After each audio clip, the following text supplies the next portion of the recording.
हरे राम राम राम हरे हरे, हरे कृष्ण। तो सबका स्वागत है भक्ति शास्त्री कोर्स में। हम लोग भगवत गीता दूसरे अध्याय का अध्ययन कर रहे हैं।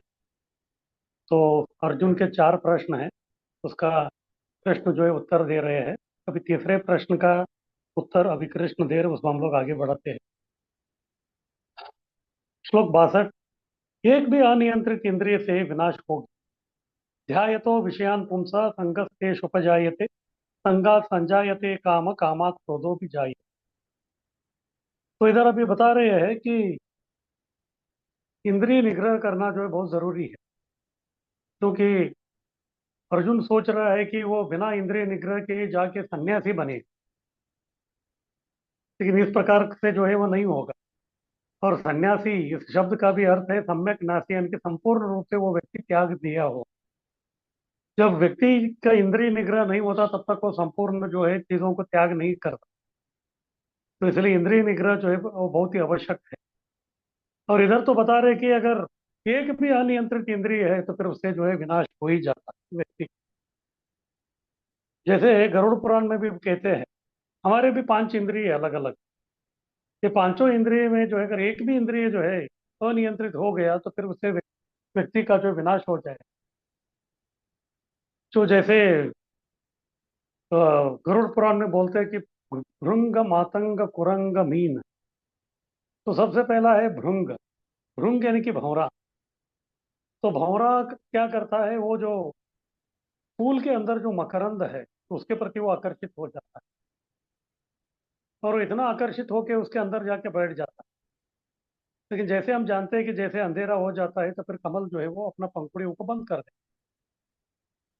और ये जो है अपना जो जीभ का जो अनियंत्रित उसका एक इंद्रिय है तो उसके कारण जो उधर ही बैठता है, तो उसको समझ में ही नहीं आता कि कभी जो है कमल की पंखुड़ी जो है बंद हो जाती है। हालांकि वो जो भंवरा है उसके पास जो इतनी ताकत है कि वो लकड़ी को भी जो है चीर कर सकता है, लेकिन ये जो मुलायम जो कमल के जो पंखुड़ी है उसको वो नहीं कर सकता। क्यों? क्योंकि वो केवल एक अनियंत्रित इंद्रिय जो है उसका जीभ के कारण जो है वो उधर ही रह जाता, फिर बाद में उसको हवा न मिलने के कारण वो अपना उसका विनाश हो जाता। ये हो गया भृंग। उसके बाद है पतंग। पतंग यानी कि परवाना, शम्मा और परवाना। तो ये जो है, जो शमा जो है वो आपने देखा होगा मोमबत्ती का जो दिया रहता है वो डांस करता रहता है, उसके प्रति आकर्षित। फिर ये भी जो उसके इर्द गिर्द जो है घूमता रहता है, क्योंकि वो बहुत ही सुंदर दिखता है। उसका आंख जो है वो अनियंत्रित, इस कारण से वो डांस करता करता जो है एक समय ऐसा होता है कि उसके पंख को जो आग लग जाता है, फिर उसका विनाश।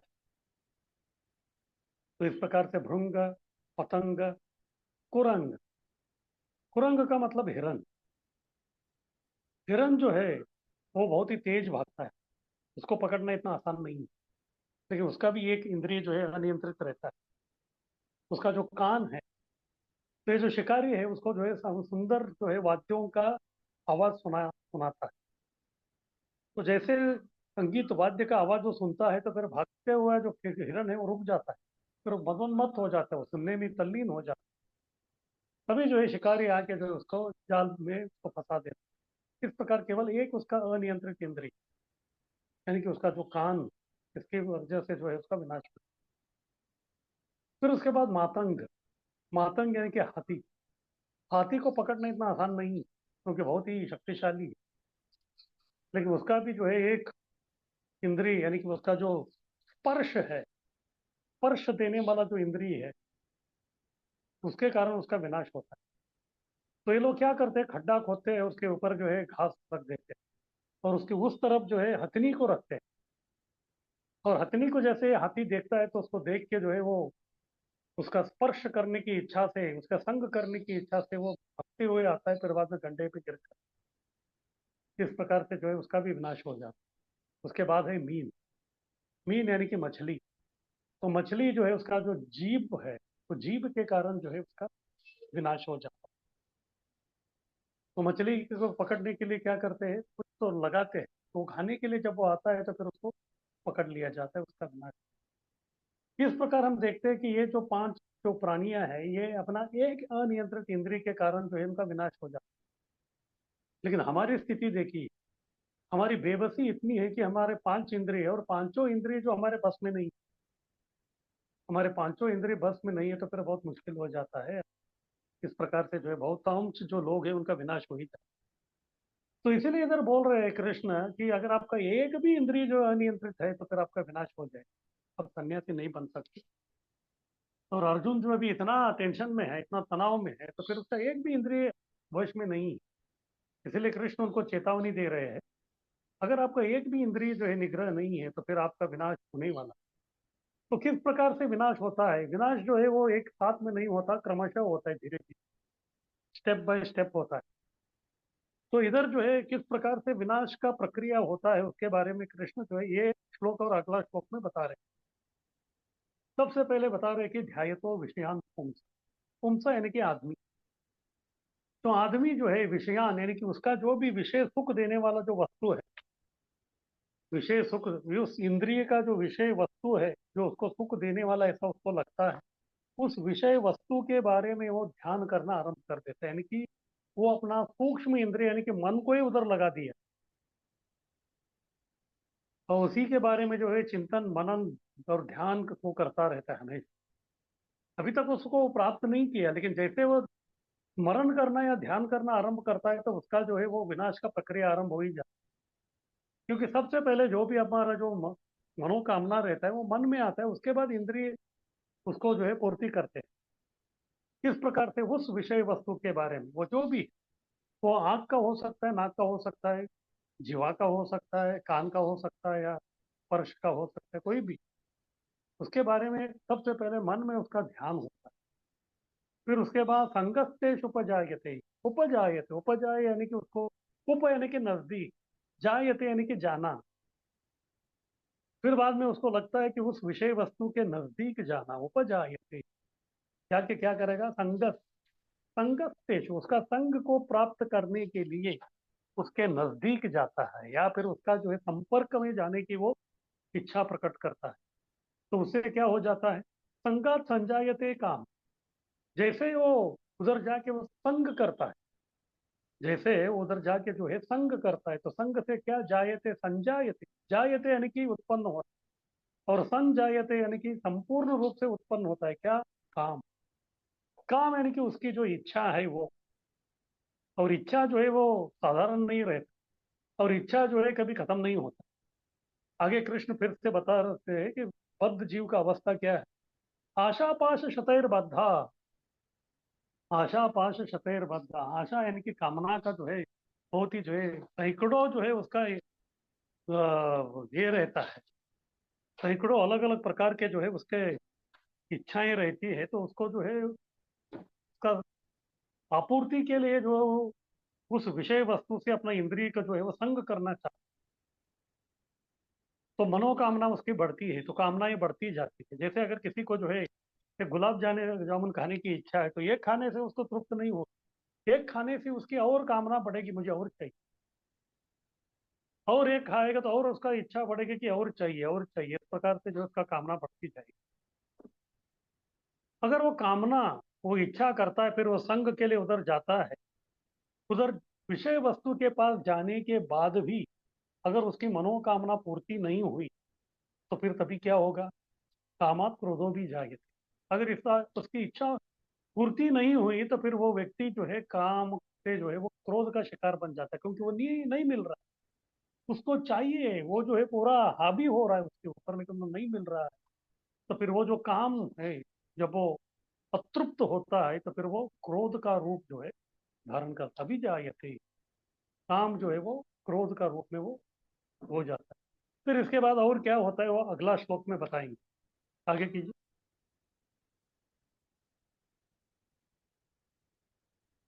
इंद्रिय विषय के ऊपर का चिंतन से क्या हो जाता है? आपकी बढ़ता है।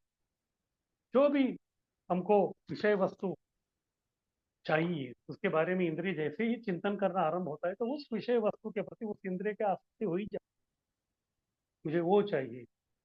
अगर सुंदर कुछ तो हमने देख लिया तो फिर वो खरीदना है, या फिर सुंदर कुछ तो सुन लिया तो वो हमको चाहिए, सुंदर कुछ तो सूंघ लिया तो वो चाहिए। हाँ, अच्छा कुछ जो भी स्वादिष्ट है उसको चख लिया तो फिर वो चाहिए। इस प्रकार से जो है वो इंद्रिय विषय वस्तु का चिंतन से जो आसक्ति बढ़, तो ठीक है, आसक्ति बढ़ गया, फिर उसका आपूर्ति के लिए जो आपको उसके पास जाना ही पड़ेगा, उस विषय वस्तु के। फिर जाके जो है उसको आप प्राप्त करने का कोशिश करेंगे। अगर प्राप्त कर लिया आपने, यानी कि आपका जो भी इच्छा था वो पूर्ति हो गया, तो फिर आप काम के शिकार हो। क्यों काम का शिकार होंगे? क्योंकि अभी आपको जो चाहिए वो अभी मिल गया, लेकिन उससे संतुष्टि नहीं होगी, आपको और चाहिए। एक नहीं, दो चाहिए, तीन चाहिए, अनेक चाहिए, एक नहीं अनेक चाहिए, इस प्रकार से वो कामना का शिकार। अभी आसक्ति बढ़ गया है कोई वस्तु के प्रति, वो व्यक्ति उसको प्राप्त करने के लिए उसका संग के कारण उधर गया है, लेकिन दुर्भाग्यवश उसका जो है इच्छा पूर्ति नहीं हुई, तो फिर क्या हो जाता है? क्रोध का शिकार बन जाता है। तो इस प्रकार से ये जो आसक्ति है, दोनों में से एक का जो है व्यक्ति को शिकार होना ही।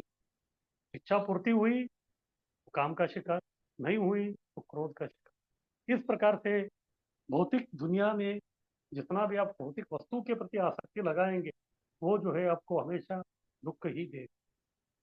भौतिक संसार में सभी इनके शिकार है। इस प्रकार से जो है ये दुखालयम भौतिक संसार, क्योंकि व्यक्ति जो है एक तो काम का शिकार है या फिर क्रोध का शिकार, दोनों में से किसी न किसी एक का जो है वो शिकार होता ही। इस प्रकार से सब लोग जो है शिकार बन गए हैं। उदाहरण इधर बता रहे हैं, शिव पार्वती से आसक्त होकर कार्तिकेय जन्म। जैसे हम जानते हैं कि शिव और पार्वती पिछले जन्म में जो है सती, और दक्ष यज्ञ में जो है अपमान किया गया शिव जी का, तो वो रह नहीं सका, सह नहीं सकी सती, तो फिर उन्होंने अपना जो है प्राण त्याग दिया। फिर दक्ष का जो है पूरा यज्ञ का जो है सर्वनाश हो गया। उसके बाद जो है शिव जी को बहुत बुरा लगा, उन्होंने बोला मेरे कारण जो है इधर इतने लोगों का संहार हो गया, ये हो गया, इसलिए बहुत ही वो दुखी हो गए। तो फिर जाके हिमालय में जो है एकांत में जो है वो तप करने लगे, ध्यान करने लगे। और इधर जो सती जी थी वो पार्वती हिमालय के पुत्री के रूप में जो है जन्म ले, और उनका यही इच्छा था कि फिर से जो है शिव जी से मिलना है।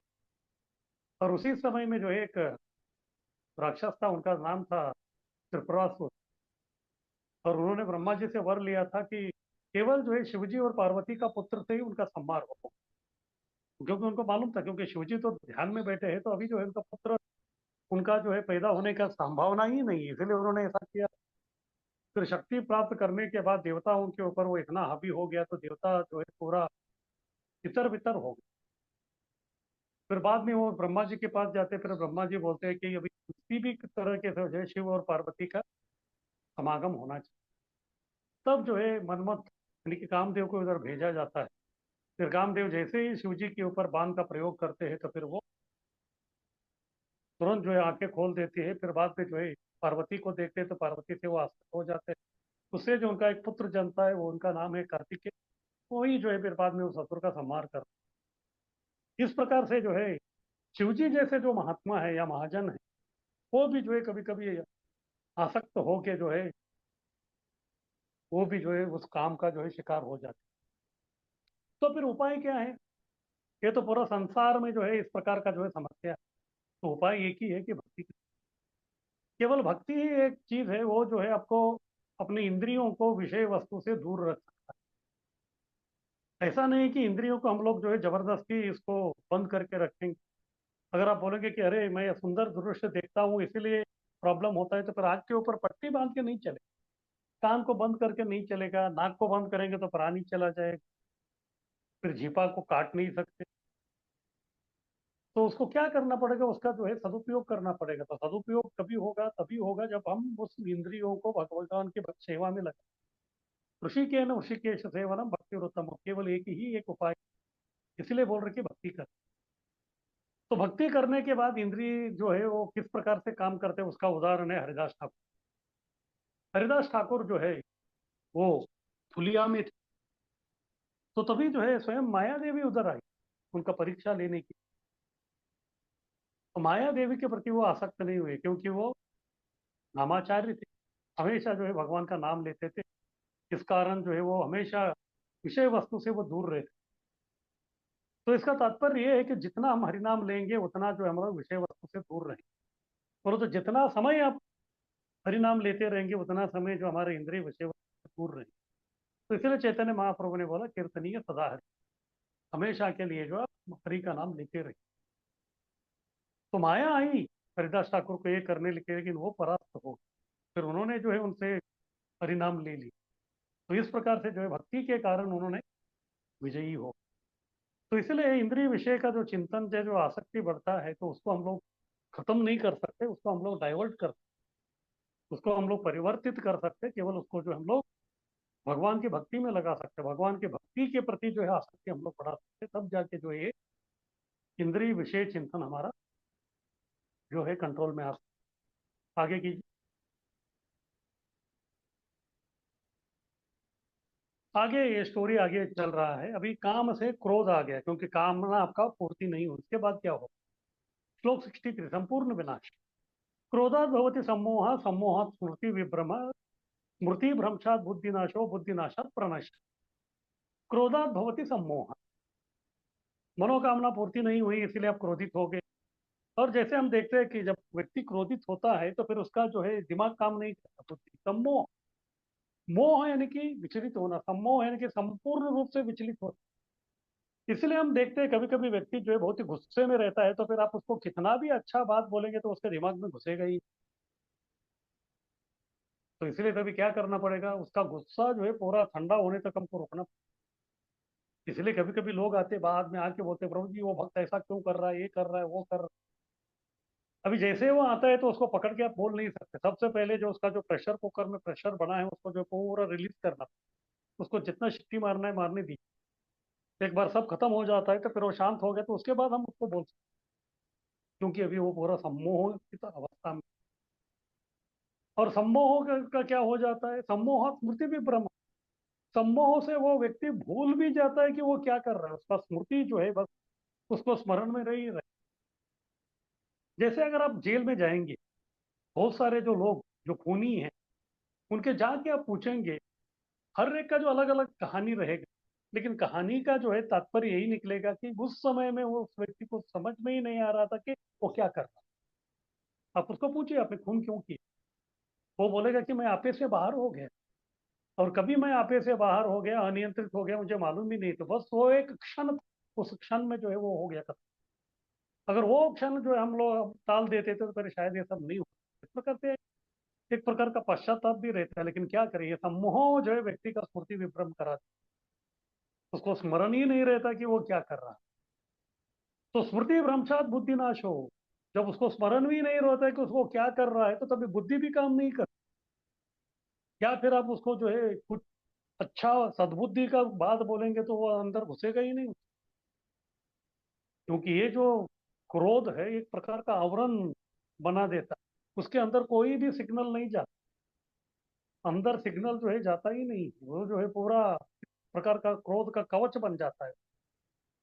इस प्रकार बुद्धि बुद्धि भी काम नहीं करती।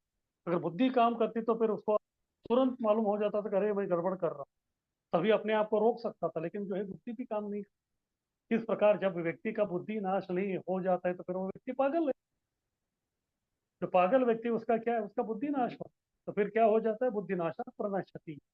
प्रणश्यति यानी कि संपूर्ण रूप से उसका नाश हो, यानी कि उसका जो है दंड भुगतना पड़ेगा, उसका जो वो कर रहा है। इस प्रकार से व्यक्ति का संपूर्ण नाश हो जाए। इस प्रकार कृष्ण जो है अर्जुन को बता रहे हैं कि इस प्रकार से जो अगर आपका एक इंद्रिय नियंत्रण में नहीं है तो फिर आपका संपूर्ण विनाश हो जाए, ये आपके लिए अच्छा नहीं है। इसीलिए जो है आप सोचिए। आगे कीजिए। तो समस्या क्या है, समस्या है क्रोध। तो क्रोध जब बढ़ता है तो फिर व्यक्ति सम्मोहित होता है, सम्मोह से स्मृति का विभ्रम होता है, और उससे उसका बुद्धि नाश होता है, उसके बाद पूरा सर्वनाश हो जाता है। आगे कीजिए।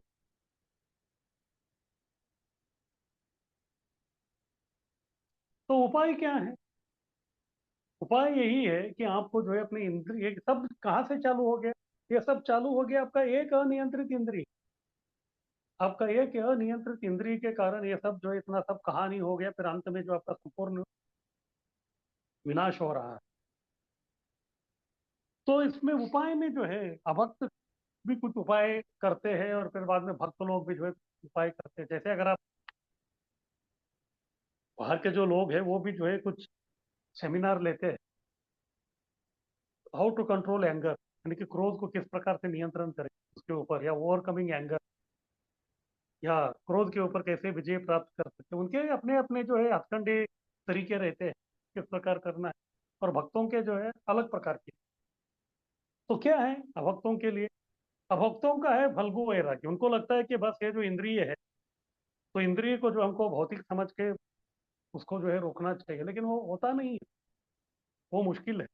तो ये है फल्गु वैराग्य। इसके बारे में हम लोग भक्ति रसामृत सिंधु में चर्चा किया था। तो फल्गु वैराग्य क्या है?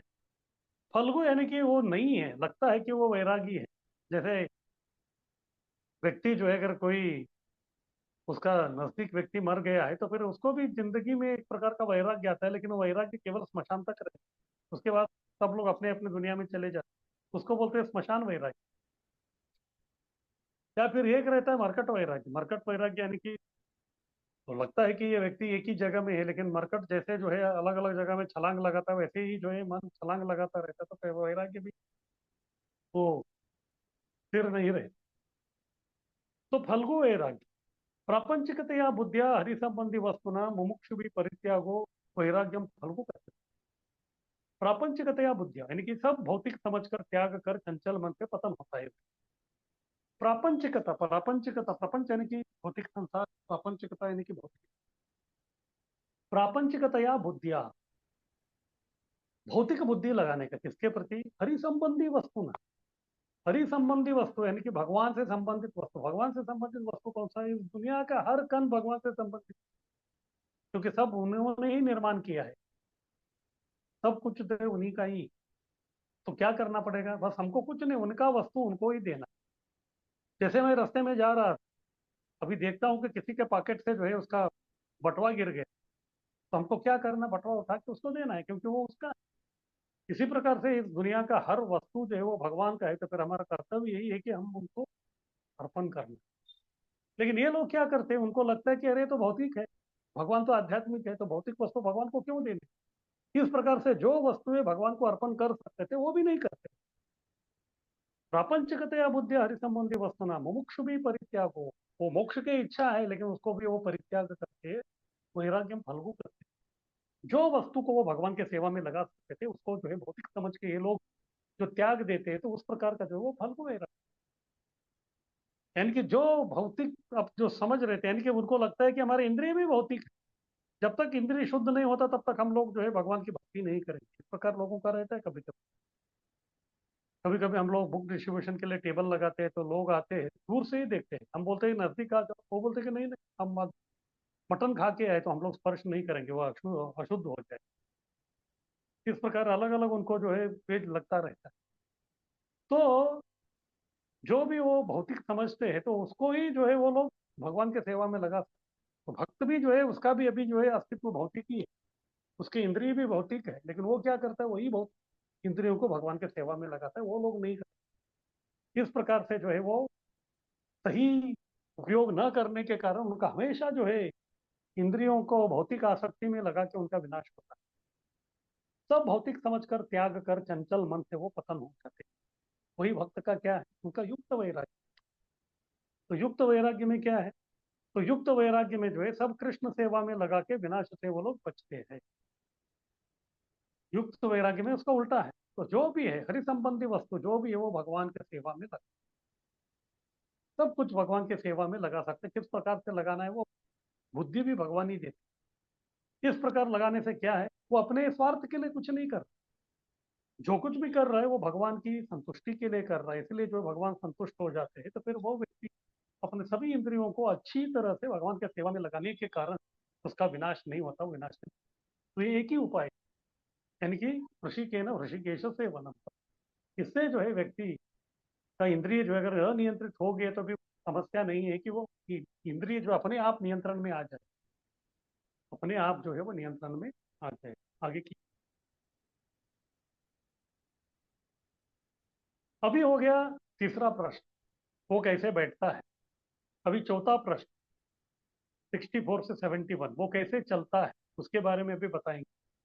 तो अब तक जो चर्चा हुआ उसके ऊपर किसी का कुछ प्रश्न है तो पूछ।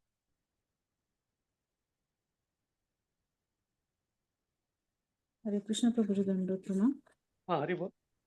प्रभु जी, आपने ये कहा कि फल्गु वैराग्य जो है ये भगवान के संबंधित वस्तुओं को भी त्याग देता है। फिर उसका पतन किस तरह होता है? ये मतलब वो गुप्त रूप से वो अपने इंद्रिय तृप्ति करता है क्या? देखिए इंद्रिय तृप्ति तो हर कोई करता है, गुप्त रूप से हो या खुले रूप से हो। लेकिन अगर वो व्यक्ति जो है इंद्रिय तृप्ति करने का उसका जो आदत है उसमें ही जो है, अगर वो कम से कम जो है 10-20% भी जो है उसको भगवान के सेवा में लगाना चालू करेगा, तो फिर बाद में वो धीरे धीरे जो है अभी उसका जो स्वार्थ अभी 80% था, भक्ति 20% था, वो भक्ति करने के कारण जो है भक्ति का रस उसको जैसे चखने को मिलता है तो फिर उसका वो जो है वो इंद्रिय तृप्ति का रेशो कम होते जाता है, फिर भक्ति का रेशो उसका बढ़ते जाता है वो अपने आप। लेकिन अभक्तों का वैसा नहीं है, क्योंकि वो भक्ति के बारे में जानते ही नहीं, तो केवल अपने स्वार्थ के लिए ही करते हैं, तो इसलिए जो है उनका पतन निश्चित।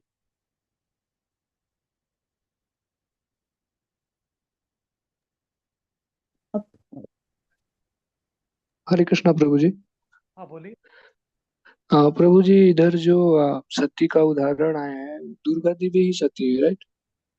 देखिए वो शक्ति तत्व है, उनका जो बहुत सारे रूप है, चंडी दुर्गा ये वो सब अलग अलग प्रकार से वो शक्ति तत्व है, शक्ति तत्व का एक्सपेंशन वो सब है। ओके, तो वो जैसे हम जीव की इच्छा होती है, वैसे उनकी शक्तियों की भी, जैसे सती देवी की इच्छा थी कि उनका शंकर उनकी जी से इच्छा का विवाह ऐसा करना था, नहीं तो है वो जो वैसे जो शक्तियों की भी इच्छा हो सकती है क्या? देखिए शक्तियों की इच्छा की बात नहीं हो रही, जो शक्ति देवी है जिस हिसाब से उनको अलग अलग प्रकार का जो लीला करना रहता है उस प्रकार से वो लोग जो है एक्सपैंड होते हैं, उस हिसाब से उनका वो चलता है।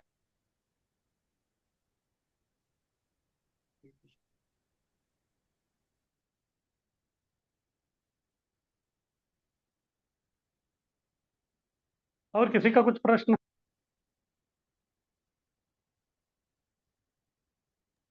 प्रभु जी, मरकट वैराग्य के बारे में फिर से बताइए ना। तो मरकट का वैराग्य का मतलब ऐसा है कि जो मरकट जो है वो एक जगह में जो है वो नहीं रहता, वो जो है अलग अलग जगह में जो है छलांग लगाता रहता है। तो इसी प्रकार से हमारा मन भी जो है पूरा छलांग लगाते रहता है, तो इसीलिए जो है हम किसी के प्रति जो है हमको त्यागना जो है बहुत मुश्किल हो जाता है। हमको लगता है कि आज मैंने इसको त्याग दिया, लेकिन कल जो है हम दूसरे को पकड़ लेते हैं, फिर बाद में हमको लगता है कि ये भी मैं त्याग लिया, तो फिर तीसरे दिन हम तीसरे को पकड़ लेते हैं। इस प्रकार से ये जो है हमको लगता है कि मरकट जो भी ये पेड़ को छोड़ दिया लेकिन दूसरे को पकड़ लेते हैं। हमको लगता है कि अभी उसको पकड़ लिया तो तब तक वो उसको छोड़ के तीसरे को पकड़ता है। इस प्रकार से जो है भौतिकता में भी ये लोगों का जो है अलग अलग चलता रहता है। जैसे किसी को जो है आज जो है कुछ वस्तु चाहिए, तो वो मिल गया तो फिर उसके बाद उसको और दूसरा चाहिए, उसके बाद उसको तीसरा चाहिए। ऐसा लगता है कि उसने पहला वस्तु छोड़ दिया, लेकिन पहला वस्तु छोड़ा है लेकिन दूसरा तो पकड़ लिया ना। तो इस प्रकार का जो वैराग्य है वो मरकट वैराग्य। इसका उदाहरण प्रभु जी। मतलब मतलब ये है कि जैसे बच्चा है, बच्चे को जो आप कोई खिलौना दे दिया तो बच्चा जो है सबसे पहले मांगता है कि उनको जो है कार चाहिए, कार का खिलौना। तो वो आपने दे दिया, आपको लगता है कि अभी जो है कार के साथ नहीं खेल रहा है, तो आपको लगता है कि अभी इसके प्रति उसका वैराग्य हो गया, लेकिन ऐसा नहीं। बाद में आके बोलता है कि नहीं अभी जो है मुझे घोड़ा चाहिए। फिर बाद में जो है आप उसको ला के घोड़ा देते हो, उसके साथ में भी वो 2 दिन खेलेगा, उसके बाद आप देख रहे कि वो घोड़े को भी उसने जो त्याग दिया है, फिर उसके प्रति वैराग्य हो गया। बोलो तो अभी चलो इसको जो है पूरा वैराग्य आ गया नहीं, उसके बाद और एक कोई तो वस्तु के प्रति उसका ये हो। इसी प्रकार हमारा भी मन है, हमारा भी मन जो है अलग अलग भौतिक वस्तुओं के प्रति जो है वो लगा होता है। हमको लगता है कि पिछले वस्तु से हमारा वैराग्य हो गया, लेकिन वो असली वैराग्य नहीं है। आया समझ में प्रभु जी, थैंक अरे हरे कृष्णा प्रभु जी, प्रणाम। हाँ। हाँ अरे प्रभु जी, फिर पूर्ण रूप से वैराग्य हमारे अंदर कैसे आएगा? क्योंकि ये तो जीवन भर चलता ही है, हमें एक चीज हाँ तो को इसीलिए तो छोड़ते तो बोल रहे हैं दूसरे की हमको, इच्छा होती। इसीलिए तो बोल रहे हैं जितनी भी आपको जो इच्छा है उसको कृष्णमय करना पड़ेगा। अभी आपको खाने की इच्छा है तो फिर क्या करेंगे, भगवान को भोग लगाएंगे। तो बीच में जो है भगवान नाम का व्यक्ति को लेके आना है, तो जो भी आप कर रहे हो। अगर किसी को जो है बाहर घूमने का शौक है तो फिर घूमना है तो धाम में जाके घूमिए। अगर किसी को जो है अच्छा कुछ तो म्यूजिक सुनने का है तो फिर आप कीर्तन सुनिए। इस प्रकार के आपके जो इंद्रिय है उसका जो भी स्वभाव है उसको आप काट नहीं, वो तो वो करेगा ही, लेकिन उसको जो है अच्छा कुछ तो देना है, जिसमें जो है किधर न किधर से जो है कृष्ण को लेके आना है। इस प्रकार से वो जो आपका जो इंद्रिय तृप्ति करने का आपका जो स्वभाव है तो वो अपने आप जो है कृष्णमय हो, तब जाके जो है आपका इंद्रिय जो है निग्रह होगा। आप डायरेक्ट इंद्रियों को जो है पकड़ के उसको जबरदस्ती ये करने के जाएंगे तो फिर वो बगावत पे आएंगे, वो नहीं हो सकता। तो इसलिए थोड़ा उसके मार्ग में जाके उसको जो है बदलना पड़ेगा। जैसे बच्चा रहता है तो बच्चे को आप बोल रहे कि स्कूल जाओ, ठीक, उसको तो समझ में नहीं आता, तो फिर क्या करना पड़ेगा, उसको कुछ तो लोभ दिखाना पड़ेगा, आप जाके आ जाओ, शाम को हम लोग घूमने के लिए जाएंगे। इस प्रकार से मन को भी जो है धीरे धीरे कृष्ण की ओर पे उसको लगाना है। जी प्रभु जी।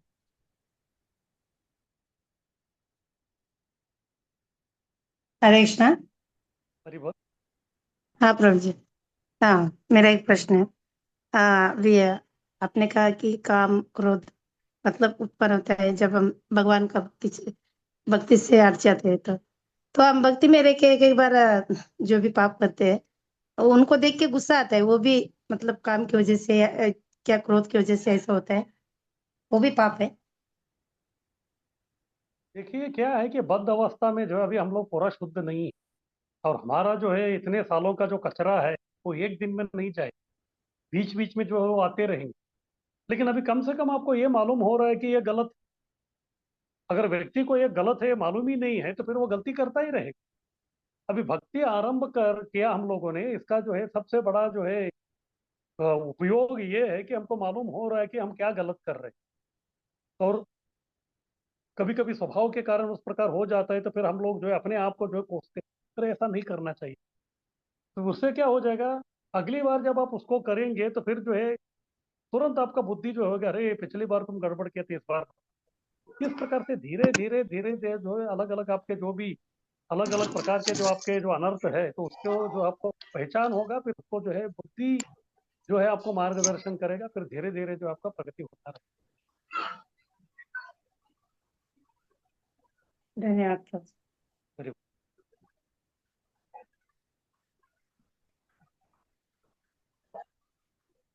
और किसी का कुछ प्रश्न? तो ठीक है, अभी हम लोग आगे बढ़ते हैं। अभी लास्ट चौथा प्रश्न है 64 से 71। वो कैसे चलता है, यानी कि उसका चाल ढाल कैसा है, यानी कि कैसे ही कर्तव्य निरत है, काम क्या क्या करता है, तो इसका तो कभी कभी कोई व्यक्ति के बारे में हमको पहचान लगाना है तो फिर बोलते हैं अरे उसका चाल ढाल कैसा है, यानी कि करता क्या है।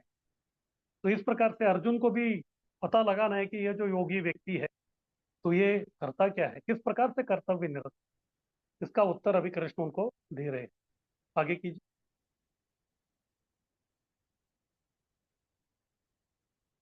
श्लोक 64।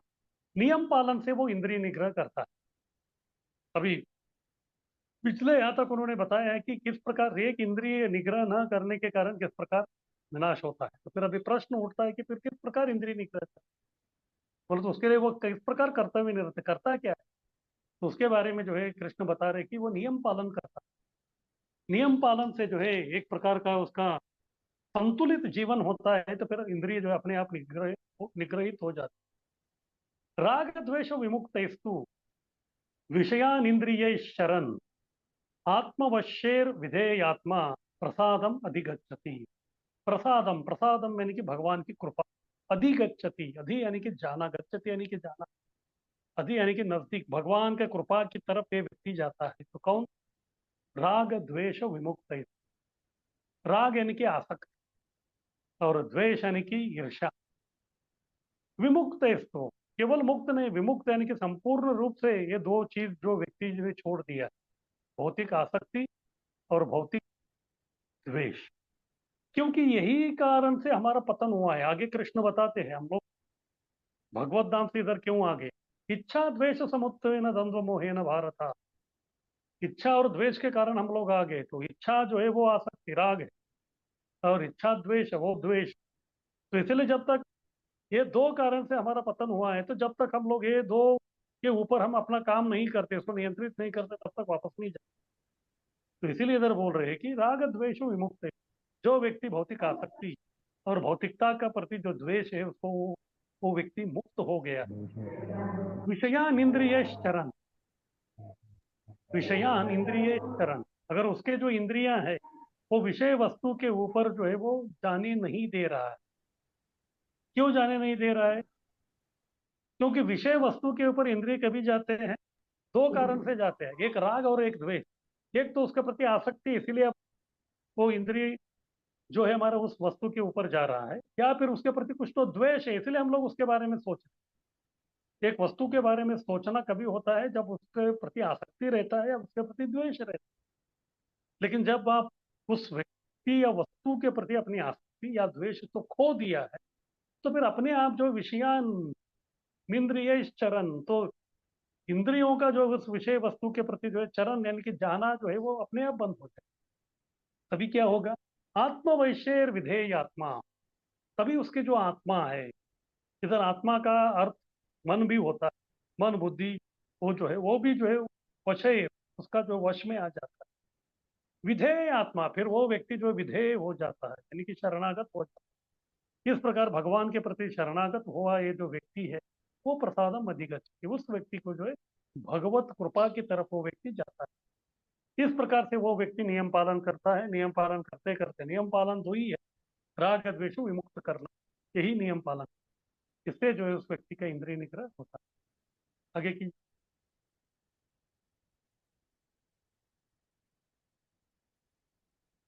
राग द्वेष विमुक्त इंद्रिय निग्रह किया व्यक्ति भगवत कृपा प्राप्त कर सकता है। राग और द्वेष, हाँ जैसे मैं बताया था, यही जो दो मूल वस्तु है जिसके कारण हम भगवान से झगड़ा करके इधर आए हैं। और जब हम लोग यही दो छोड़ देंगे तो फिर भगवान सोचेंगे कि चलो, जिस कारण से तू इधर आया था उसी को तुम छोड़ रहा है, तो तू वापस आ जा। इस प्रकार से वो उस व्यक्ति को जो है भगवान अपनी कृपा दे देते। भक्त विशेष स्तर पर है तो भी भगवत कृपा से अनासक्त होता है। ये बहुत महत्वपूर्ण है। कभी कभी जो है भक्त, अभी हम लोग हैं भक्त, हम भक्ति कर रहे हैं, लेकिन अभी भी हम लोग विषय के स्तर पर ही हैं। हम लोग विषय के स्तर पर ही है, बोल तो कभी हम भक्ति होता है, कभी भक्ति नहीं होता। जब भक्ति करते रहते हैं तो फिर इंद्रिय तृप्ति के प्रति जो हमारा अनासक्ति होता है। लेकिन जैसे जैसे कभी कभी भक्ति हमारा ढीला पड़ जाता है तो फिर उस तरफ आसक्ति बढ़ता है। शायद हमारी जो है कैपेसिटी वो नहीं है भक्ति आगे करने की।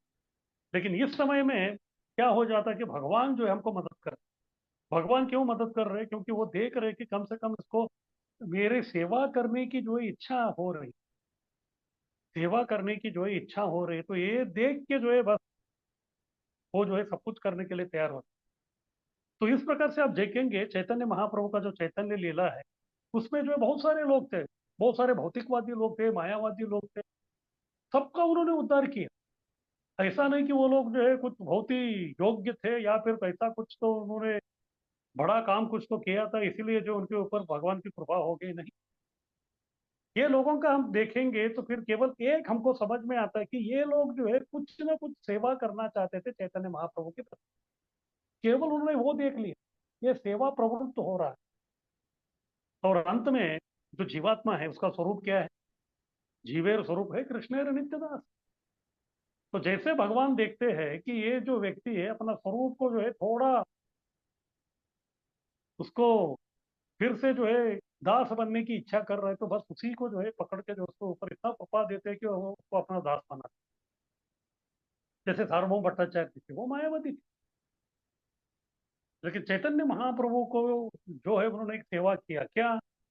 जब उनको जो है मारने के लिए आ रहे थे सब लोग, क्या वो जगन्नाथ मंदिर में वो बेहोश पड़े थे, तो तभी जो उनको उन्होंने बचाया। इस प्रकार से उन्होंने एक सेवा की।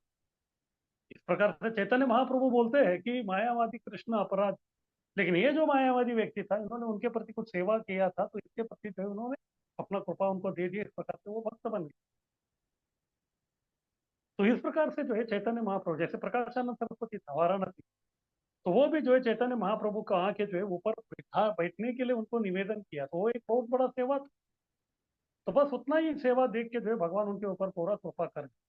तो इस प्रकार से अगर भक्त जो है अगर वो विषय के स्तर पर है तो भी तो भगवान की कृपा उसके ऊपर आ जाता है, तो फिर वो भौतिकता के प्रति जो है अनासक्त हो जाता है।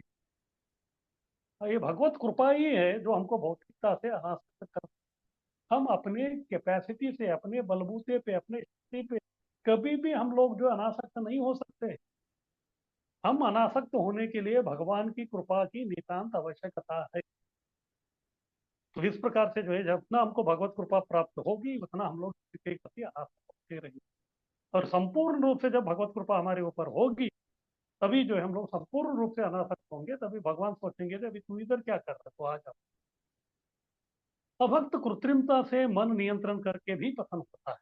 हम लोग देखते हैं भाई, बहुत सारे जो अभक्त लोग हैं वो भी मन को जो है कंट्रोल करने के लिए अलग अलग प्रकार के जो है वो कृत्रिमता के जो है हथकंडे अपनाते हैं। लेकिन वो जो है वो दिव्य नहीं, वो सब भौतिक स्तर पे होने के कारण कभी कभी कुछ समय तक उनका मन जो है नियंत्रण में रहता है, फिर कुछ समय के बाद जो है वो फिर से चला जाता है, कितना भी वो कोशिश करे तो नहीं हो सकता। क्यों? क्योंकि उनका मन और आत्मा जो है पूर्ण रूप से उनके कार्य से संतुष्ट नहीं है। और सामान्यतः ये लोग मन को नियंत्रण करने के लिए क्या करते हैं, मन को जो है कंट्रोल करने का कोशिश करते हैं। और इस भौतिक दुनिया का एक दस्तूर ऐसे ही है कि कोई भी भौतिक वस्तु को जो आप पकड़ने के लिए या फिर उसके ऊपर नियंत्रण करने के लिए जाते हैं तो फिर वो आपको आपको मिल नहीं सकता। तो इस प्रकार से ये लोग भक्त लोग जो है मन को डायरेक्ट कंट्रोल करने का कितना भी कोशिश करेंगे तो कुछ समय तक रहेगा, फिर बाद में हो गए। जैसे ये लोग जाते हैं योगा करते हैं या फिर ध्यान लगाते हैं, प्राणायाम करते हैं, जब तक वो कर रहे हैं तब तक उनको लगता है कि मन उनके कंट्रोल में। लेकिन जैसे जो है सेशन खत्म होता है, बाहर आते हैं, जैसे मोबाइल खोलते हैं तो मन पूरा फिर से जो है अनियंत्रित हो जाता है। तो इस प्रकार से जो अभक्त है ये भक्ति न करते हुए केवल कृत्रिमता से अपना मन नियंत्रण करने का कोशिश करने के कारण उनका पतन निश्चित है। लेकिन भक्त के विषय में भगवान की कृपा का एक बहुत बड़ा जो है योगदान है। वो कृपा भक्तों को न मिलने के कारण वो लोग हमेशा पतित रहे। लेकिन भक्तों के इसमें जो है भगवान अपनी कृपा देने के कारण वो लोग उनको पतन के तरफ वो जाते हैं तो भी भगवान उनको फिर से जो है उद्धार करते हैं। आगे की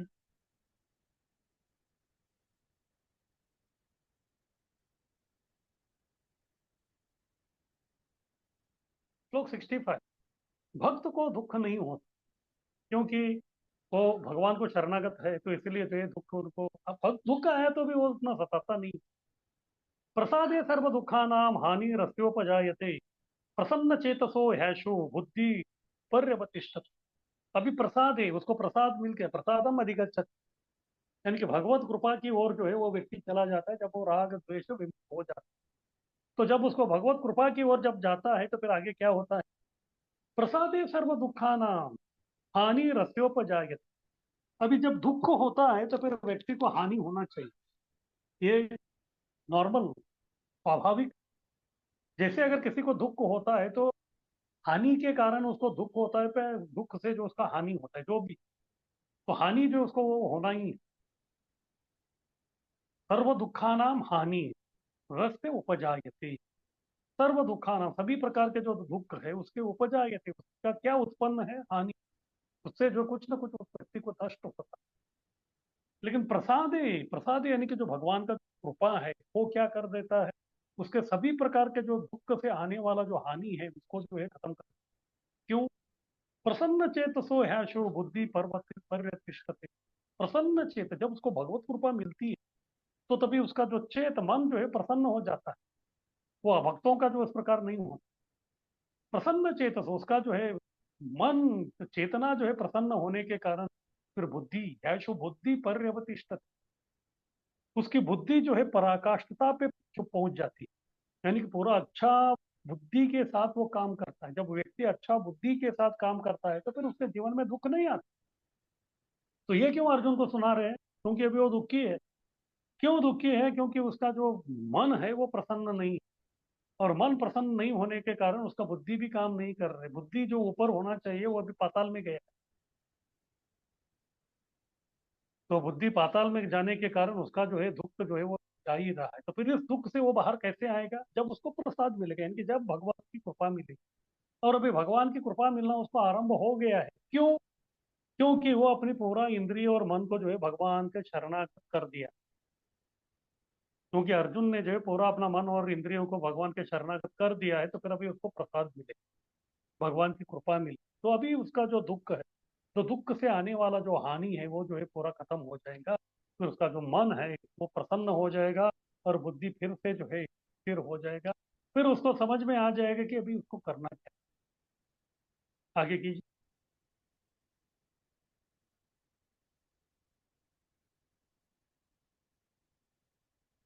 तो भक्त जो है उसका तापत्रय नाश हो जाता है। तापत्रय यानी कि तीन प्रकार के ताप, अधिभौतिक, अधिदैविक, आध्यात्मिक, तीनों प्रकार का जो है नाश हो जाता है, क्योंकि वो भक्ति करता है। इसलिए भक्ति की कोई भी अंग देखिए, जैसे श्रीमद् भागवत का दूसरे शब्द श्लोक में ही बोलते तापत्रयोन्मूलनम।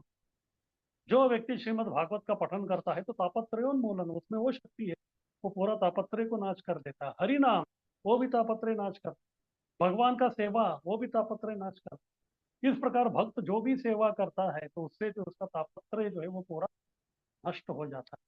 और जैसे तापत्रय नष्ट होता है, यानी कि उसके जीवन में जो है दुख भी, दुख नहीं आता ऐसा नहीं बोल सकते, दुख आता है, लेकिन वो दुख से जो उसका जो प्रभाव होता है वो उसको लगता नहीं। हाँ, दुख का जो प्रभाव है वो जो है उसके ऊपर जो है वो लगता नहीं। तो इसके कारण क्या हो जाता है, तुष्ट चेतना। चेतना यानी कि उसका जो मन है हमेशा तुष्ट ही रहता है, भले ही कितना भी संकट क्यों ना आए। इसका कई उदाहरण देखते हैं हम। प्रहलाद महाराज, हिरण्यकशिपु जो है क्या क्या तापत्रय नहीं दिया उन्हें, लेकिन फिर भी जो है हर समय में उसका जो है तुष्ट चेतना। हरिदास ठाकुर, उसको जो है 22 मार्केट में जो है चाबुक से मारा गया, लेकिन फिर भी जो है तुष्ट, उनका जो है चेतना जो है पूरा तुष्ट। इस प्रकार भक्तों को जो है कितना भी आप ये करेंगे, तापत्रय में डालेंगे, लेकिन फिर भी जो है भगवान की कृपा के कारण उनका मन हमेशा संतुष्ट रहता है। और जब मन जो है संतुष्ट रहेगा तो तभी जो है बुद्धि स्थिर ही रहेगी, क्योंकि बुद्धि डगमगाएगी नहीं। बुद्धि को जो है कभी कभी मन जो है उसको डगमगाता है। जब मन जो अस्थिर हो जाता है तो फिर बुद्धि भी जो अस्थिर हो जाती है। तो इस प्रकार से जो है भक्त, उसको दुख आया तो भी वो दुख का जो इफेक्ट है, वो जो प्रभाव है, उसके ऊपर जो है उतना वो काम नहीं करता, क्योंकि उसके पास जो है भक्ति का कवच, वो जो तापत्र है उसका भक्ति का कवच को जो है पार नहीं कर सकता। इसलिए हमेशा उसका दुख में भी, तापत्रय में भी उसका चेतना संतुष्ट रहता है। इसी कारण उसका बुद्धि आगे की। श्लोक 66। लेकिन अभक्त अशांत, ये हो गया भक्त। भक्त को जो है भगवान की कृपा मिल रही है, इसलिए जो व्यक्ति कोई भी स्थिति क्यों ना आए वो व्यक्ति हमेशा स्थिर रहे। और अभक्त अशांत, ये श्लोक बोल के अर्जुन को बोल रहे कि तू अभक्त जैसा व्यवहार कर रहा है, लेकिन तू अभक्त नहीं। तो हाँ, अभक्त जो है हमेशा अशांत रहता है, कभी तू अशांत है तो फिर ये अच्छा नहीं है आपके लिए। न अस्ति बुद्धिर अयुक्तस्य, न च अयुक्तस्य भावना, न च अभावयतः शांतिर शांत कृत सुखम। तो अभक्त किस प्रकार से अशांत है उसके बारे में कृष्ण बता रहे हैं। न अस्ति बुद्धिर अयुक्त, युक्त यानी कि योग्य, और अयुक्त यानी कि अयोग्य। तो इधर अभक्त को जो अयोग्य बोल रहे हैं, क्योंकि वो व्यक्ति भगवान की भक्ति नहीं कर रहा। तो अयुक्त यानी कि जो अयोग्य अभक्त है उसका न अस्ति बुद्धि, उसका जो है बुद्धि सही नहीं रहे, उसका युक्त नहीं रहता, योग्य बुद्धि उसकी नहीं रहती। न च अयुक्त से भावना, तो उस अयुक्त व्यक्ति, अयोग्य व्यक्ति का जो है भावना भी ठीक नहीं रहती, क्योंकि उसकी भावना कृष्ण भावना नहीं है। न च अभावयतः, और वो व्यक्ति जो है वो हमेशा भौतिकता के इसमें जो है वो लगा हुआ रहता है, उसकी भावना। तो शांतिर शांतस्य कृत सुखम, शांतस्य कृत सुखम यानी कि शांतस्य यानी कि जो शांत रूप से बैठा हुआ व्यक्ति का जो सुख, शांति से बैठने से जिस व्यक्ति को सुख प्राप्त होता है, तो उस प्रकार का शांति जो है न इस व्यक्ति को नहीं, इस व्यक्ति को नहीं मिली। इस प्रकार से जो अभक्त है हमेशा अशांत रहे। आगे की।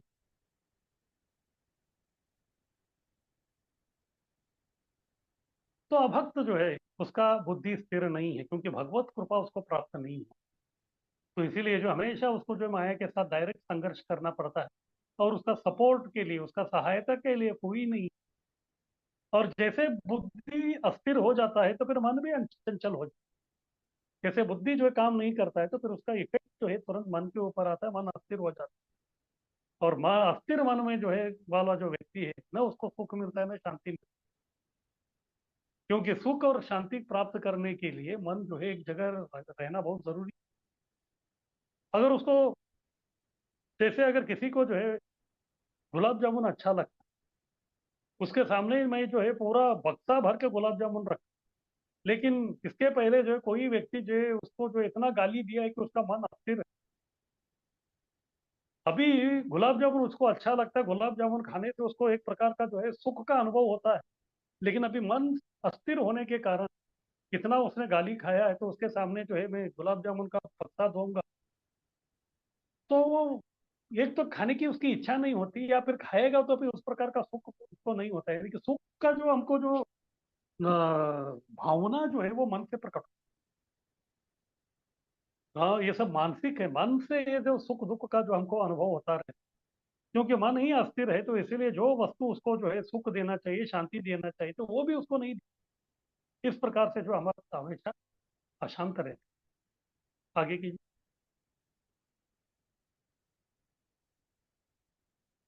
तो शांति सूत्र क्या है? तो प्रश्न उठता है कि ठीक है, तो किस प्रकार से इस संसार में जो है व्यक्ति शांति को प्राप्त कर सकता है?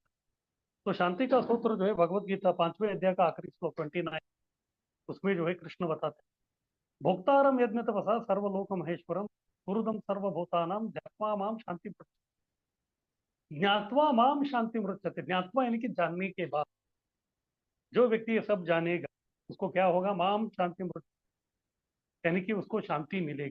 किसको? जो जानता है। किसको? माम यानी कि मुझे जानता है। क्या करके?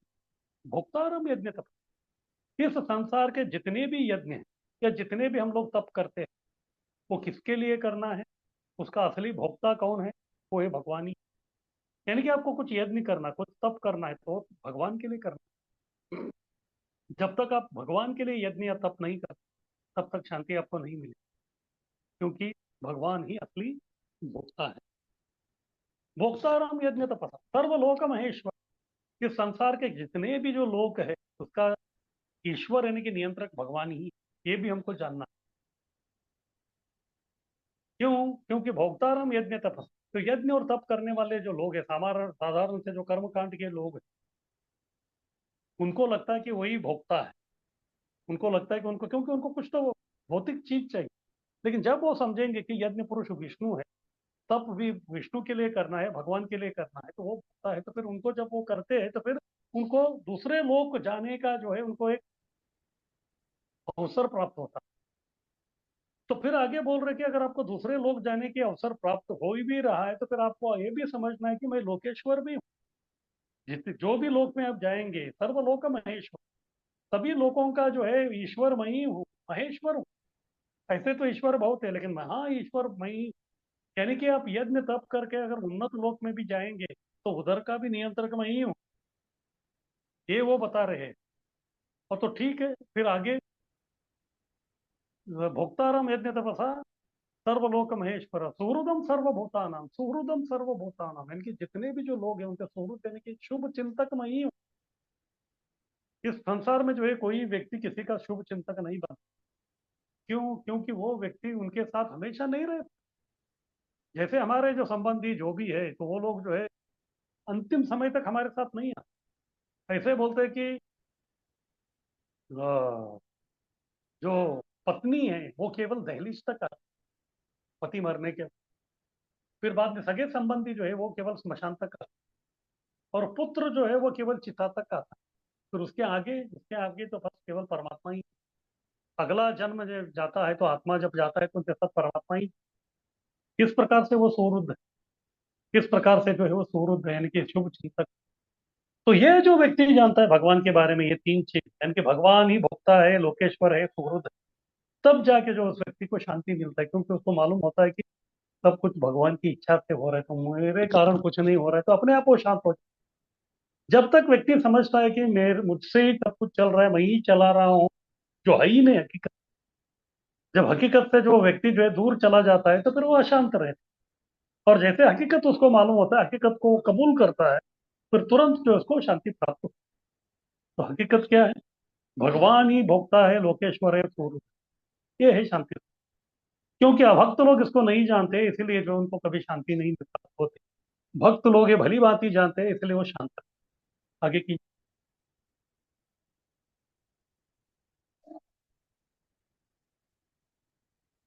आगे है श्लोक 67।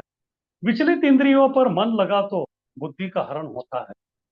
और आगे बता रहे हैं कि ठीक है, अगर आपका जो है एक इंद्रिय विचलित हो गया और उसके ऊपर जो है अगर आप मन लगाएंगे या फिर बुद्धि लगाएंगे तो फिर क्या हो जाएगा, हरण हो जाए।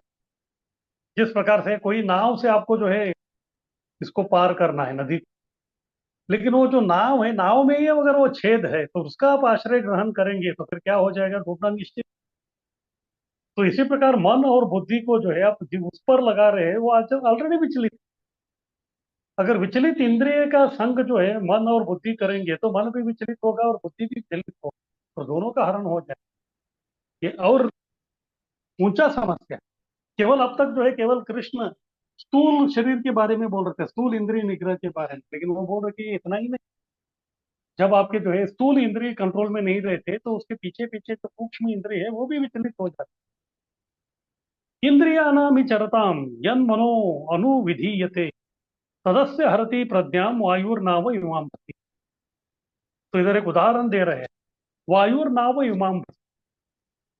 तो कभी कभी हम देखते हैं नाव को जो है बांध के रखते हैं, लेकिन कभी जो है हवा का झोंका जोर से आता है तो फिर जो है वो रस्सी फिसल जाती है। फिर उसके बाद जो है हवा के झोंके के इससे जो है वो नाव कहाँ चला जाता है हम कुछ बोल नहीं सकते। तो इसी प्रकार से इंद्रिया नाम ही चरताम, एक इंद्रिय जो है वो जो है चरताम, वो जो है घूमना फिरना चालू कर दिया, अनियंत्रित हो गया, तो फिर उससे क्या होता है, यन मनो अनुविधीयते, फिर मन जो है अनु अनु यानी कि फॉलो करता है, उसी को जो है वो फॉलो करता है, जिसको विचलित इंद्रिय को जो है मन फॉलो करता है। और तदस्य हरति प्रज्ञा, जब मन भी जो है उसके पीछे पीछे जाता है तो फिर उसकी वजह से उसका प्रज्ञा, उसकी जो बुद्धि है वो भी हरत, तो बुद्धि भी उसके पीछे पीछे जाके उसका भी हरण हो जाता है। यानी कि इंद्रिय का हरण हो गया, उसके पीछे मन हो गया, उसके पीछे कैसे होता है, वायु और नाव इमाम बस। तो जिस प्रकार से हवा का झोंका जो है नाव को जो है ले कहाँ चला जाता है, कहाँ जाता है बोल नहीं सकते, इस प्रकार से ये भी जो है मन और बुद्धि को जो है एक विचलित इंद्रिय जो है उसको उठा के दूर लेके चला जाता है, उसको हरण कर। आगे की उदाहरण, वायु नाव को दूर ले जाता है, वैसे ही मन जो है बुद्धि को ले जाता है। एक्चुअली जो है मन के ऊपर बुद्धि है और बुद्धि के रस्सी से हमको जो है मन को बांधना है, बुद्धि के रस्सी से मन को बांध के रखना है। तो इसी प्रकार से इधर नाव को बांध के रखे थे हम लोग रस्सी से, लेकिन हवा का झोंका जितना तीव्र होता है तो फिर तभी जो है वो रस्सी टूट जाती है, या फिर कभी कभी जो हम लोग जो है जिसको बांधे हैं वही उखड़ जाता है, तो फिर बाद में जो है निकल, तो नाव को पकड़ के रखना चाहिए था तो फिर वही जो है नाव को पकड़ के लेके चला, जिस सपोर्ट से हम लोग उसको बांध के रखा था, फिर कभी कभी हवा जो है वो सपोर्ट को ही उखाड़ लेती है, तो फिर वायु चला जाती है। तो इसी प्रकार से बुद्धि जो है मन को पकड़ना चाहिए, लेकिन कभी कभी जो है मन ही बुद्धि को पकड़ के लेके जाता है, जिस प्रकार से वायु नाव को दूर ले जाता है। तो मन नियंत्रण कैसे करें, अम्बरीश जैसे सभी मन इंद्रियों को कृष्ण में लगाए, तो हमारे पास केवल एक ही मार्ग है, जितने भी हमारे इंद्रिय सूक्ष्म हो या स्थूल हो, सबको हमको ये न के न प्रकार न मना कृष्ण निदेश है, कृष्ण के इसमें जो उसको लगाना, जितना हम कृष्ण के सेवा में कृष्णमय उसको करेंगे तभी जो है मन नियंत्रित होगा, अन्यथा मन नियंत्रित नहीं हो सकता। उसमें अगर केवल एक इंद्रिय भी जो है हमारे कंट्रोल से चला गया तो फिर हमारा पतन निश्चित है, क्योंकि वो हमारे मन और बुद्धि को भी खींच के लेके चला जाएगा। आगे की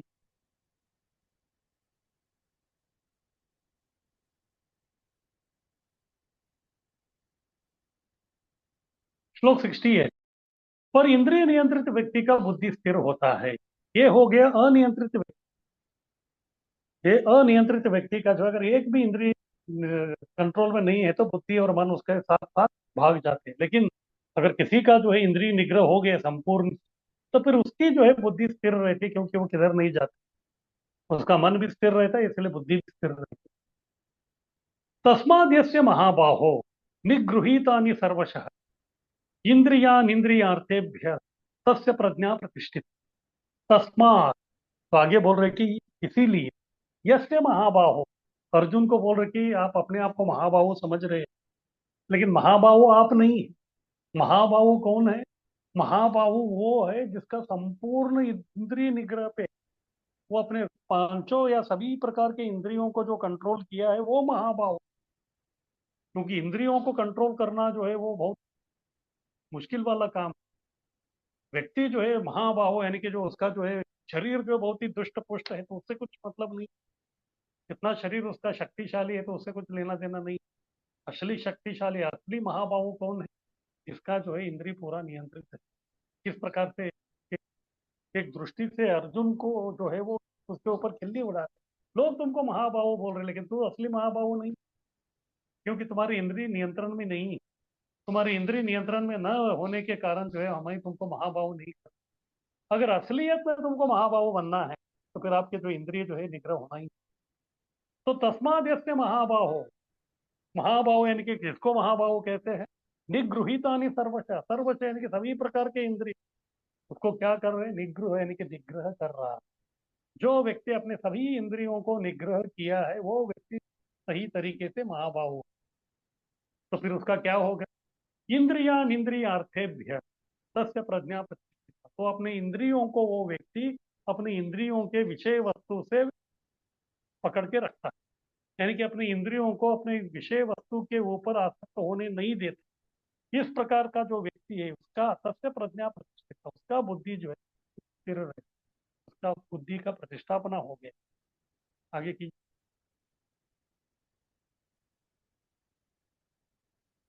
उदाहरण, शत्रु दमन श्रेष्ठ सेना से होने जैसा इंद्रिय दमन श्रेष्ठ कर्तव्य भक्ति से। अगर शत्रु का दमन करना है तो फिर आपके पास जो है बहुत ही श्रेष्ठ सेना होना चाहिए। श्रेष्ठ सेना का मतलब उसमें जो है कई प्रकार के जो है अस्त्र शस्त्र और निष्णात सेनापति सब लोग होना बहुत जरूरी। इस प्रकार अगर आपके पास जो है दुनिया का नंबर 1 श्रेष्ठ सेना है तो फिर कोई भी शत्रु को आप दमन कर सकते हैं। इसलिए शत्रु का दमन करना है तो फिर आपके पास जो है बहुत ही उत्कृष्ट सेना का जो है आवश्यकता है। तो इसी प्रकार हमारे जो इंद्रिय जो है अगर वो शत्रु बने हैं तो उसका दमन करना है तो फिर हमारे पास भी जो है श्रेष्ठ कुछ तो होना चाहिए, तो वो है श्रेष्ठ कर्तव्य। जिस प्रकार से शत्रु दमन करने के लिए श्रेष्ठ सेना और श्रेष्ठ सेनापति का जरूरत होता है, उसी प्रकार से इंद्रिय दमन करने के लिए श्रेष्ठ कर्तव्य वो क्या है? भक्ति। और ये श्रेष्ठ कर्तव्य करने के लिए हमको मदद कौन करेगा? वो भगवान ही करेगा। उन्हीं की कृपा से ही ये सब हो, तब जाके जो इंद्रिय को हम लोग दमन करेंगे फिर बुद्धि हमारी। महाबाहो, अर्जुन शत्रु दमन करने जैसा मन दमन कर। अर्जुन को बोल रहे कि ठीक है आपने बहुत सारे शत्रु को दमन किया है इसलिए लोग आपको महाबाहो बोलते हैं, लेकिन असलियत में वो महाबाहो नहीं। अगर सही में आप महाबाहो बनना है तो फिर आपको क्या करना है? आपको मन दमन करना। जिस प्रकार आप शत्रु को दमन करते हैं, अभी आपका शत्रु जो है वो कौरव नहीं। कृष्ण उनको स्पष्ट रूप से इधर कहना चाहते हैं कि अभी जो है फिलहाल आपके जो शत्रु जो है वो कौरव नहीं, आपका सबसे बड़े शत्रु है आपका मन। क्योंकि आपको जो है अभी मन के साथ संघर्ष करना है तो उसको जो है आपको दमन करना है, उसको कंट्रोल करना है, तब जाके आप महाबाहु बनेंगे। या फिर तब जाके जो है आप सही प्रकार के महाबाहु जैसा युद्ध करेंगे। नहीं तो आपका मन ही विचलित हो गया है तो फिर आप कभी महाबाहु नहीं बन। आगे की श्लोक 69, भक्त के कार्य अभक्त जैसे लगे तो भी अलग है। तो कभी कभी अभक्तों का जो है भक्तों के ऊपर आक्षेप रहता है, अरे आप भी केवल भक्ति करते हैं कि हम नहीं करते? उनको लगता है कि हम जो कर रहे हैं वो भी वही कर रहे हैं। ठीक है, बाहरी दृष्टि से देखा जाए हमारे जो कार्य और उनके जो इंद्रियों के कार्य है एक जैसे ही। जैसे हम भी खाते हैं वो भी खाते हैं, हम सोते हैं वो भी सोते हैं, वो भी काम पे जाते हैं हम भी काम पे जाते हैं। इस प्रकार से जो है कई जो भौतिक जो काम हम करते हैं तो वो भी वही करते हैं। तो फिर अंतर क्या है? अंतर है भावना। क्योंकि हम सब कुछ जो है भगवान के लिए करते हैं और वो सब कुछ अपने लिए करते हैं, तो यही अंतर। तो इस प्रकार से भक्त के कार्य भक्त जैसे लगे तो भी वो अलग। क्यों?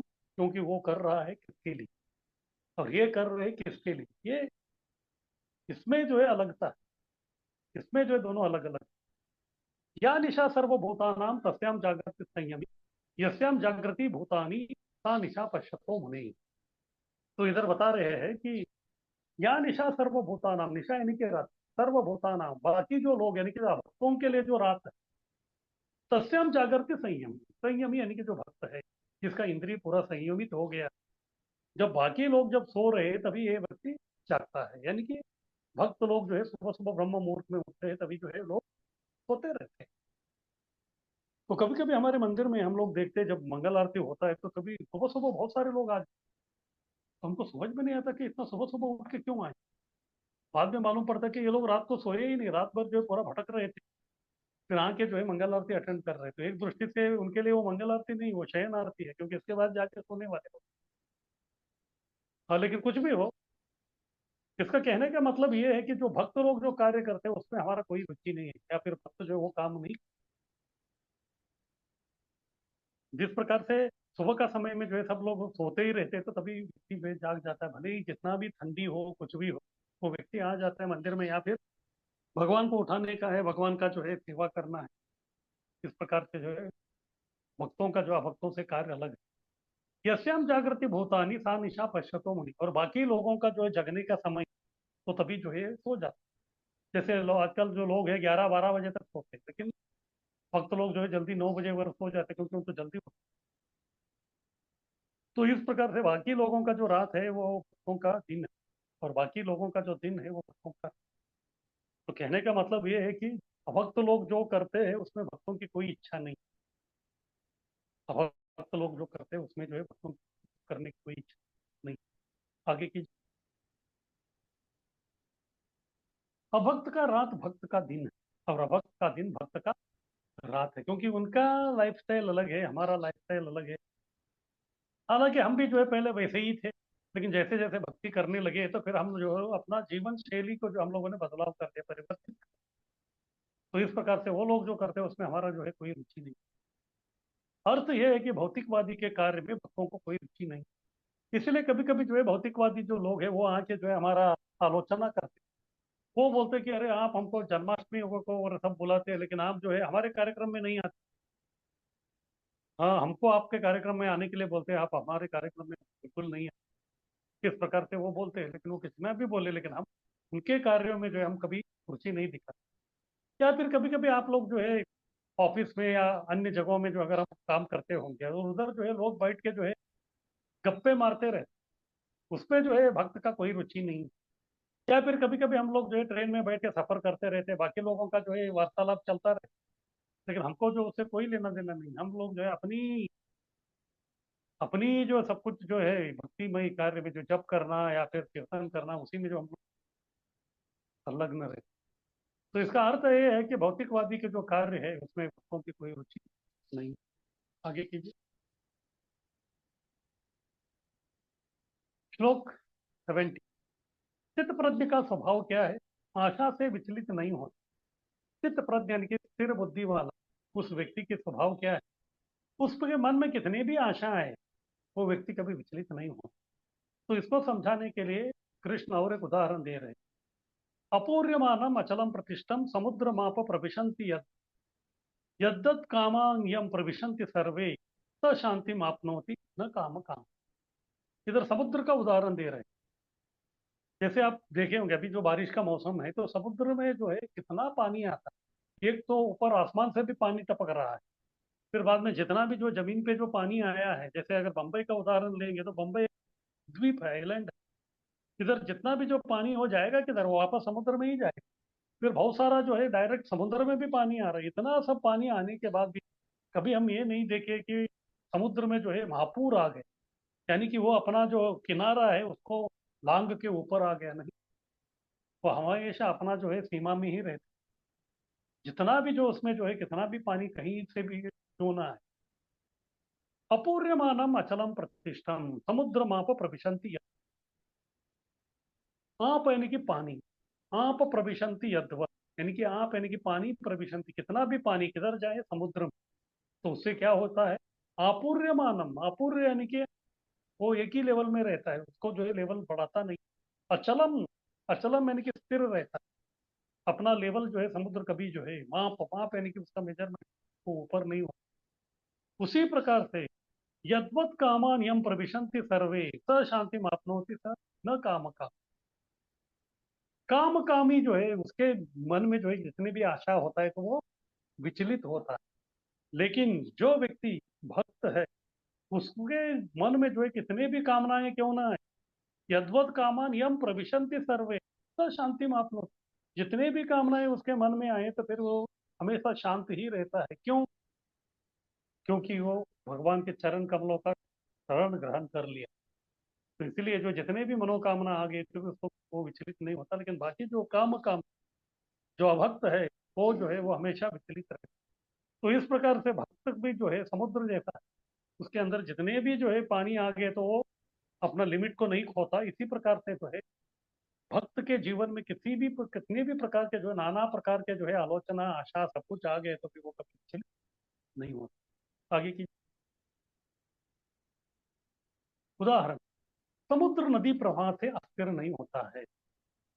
हाँ, समुद्र में जो है कई प्रकार के जो नदियों का जो है पानी आता है। जैसे अगर आप अरब सागर ही देखेंगे तो अरब सागर में जो है बहुत सारा ये जो जो सह्याद्री पर्वत वेस्टर्न घाट है उधर कई सारी नदी है, तो नदी का पानी जो है सब उधर चला जाता है, बारिश का पानी उधर चला जाता है, लेकिन वो कभी अस्थिर नहीं होता। वैसे ही भक्त इच्छा की प्रवाह से विचलित नहीं होता, वही शांति को पाता है। इसी प्रकार भक्त के जीवन में कितनी भी इच्छा क्यों ना है, उसे वो विचलित नहीं होता, क्योंकि हर इच्छा को वो भक्ति में परिवर्तित करने की क्षमता और बुद्धि उसके पास। इस प्रकार से हर इच्छा का वो एक भक्तिमय कार्य निकाल, अगर उसकी इच्छा है कि उसको जो है अच्छा गाना है तो फिर वो गाएगा, किसके लिए? भगवान के। अगर उसकी इच्छा है कि खाना है तो फिर वो बनाएगा, लेकिन किसके लिए? भगवान के।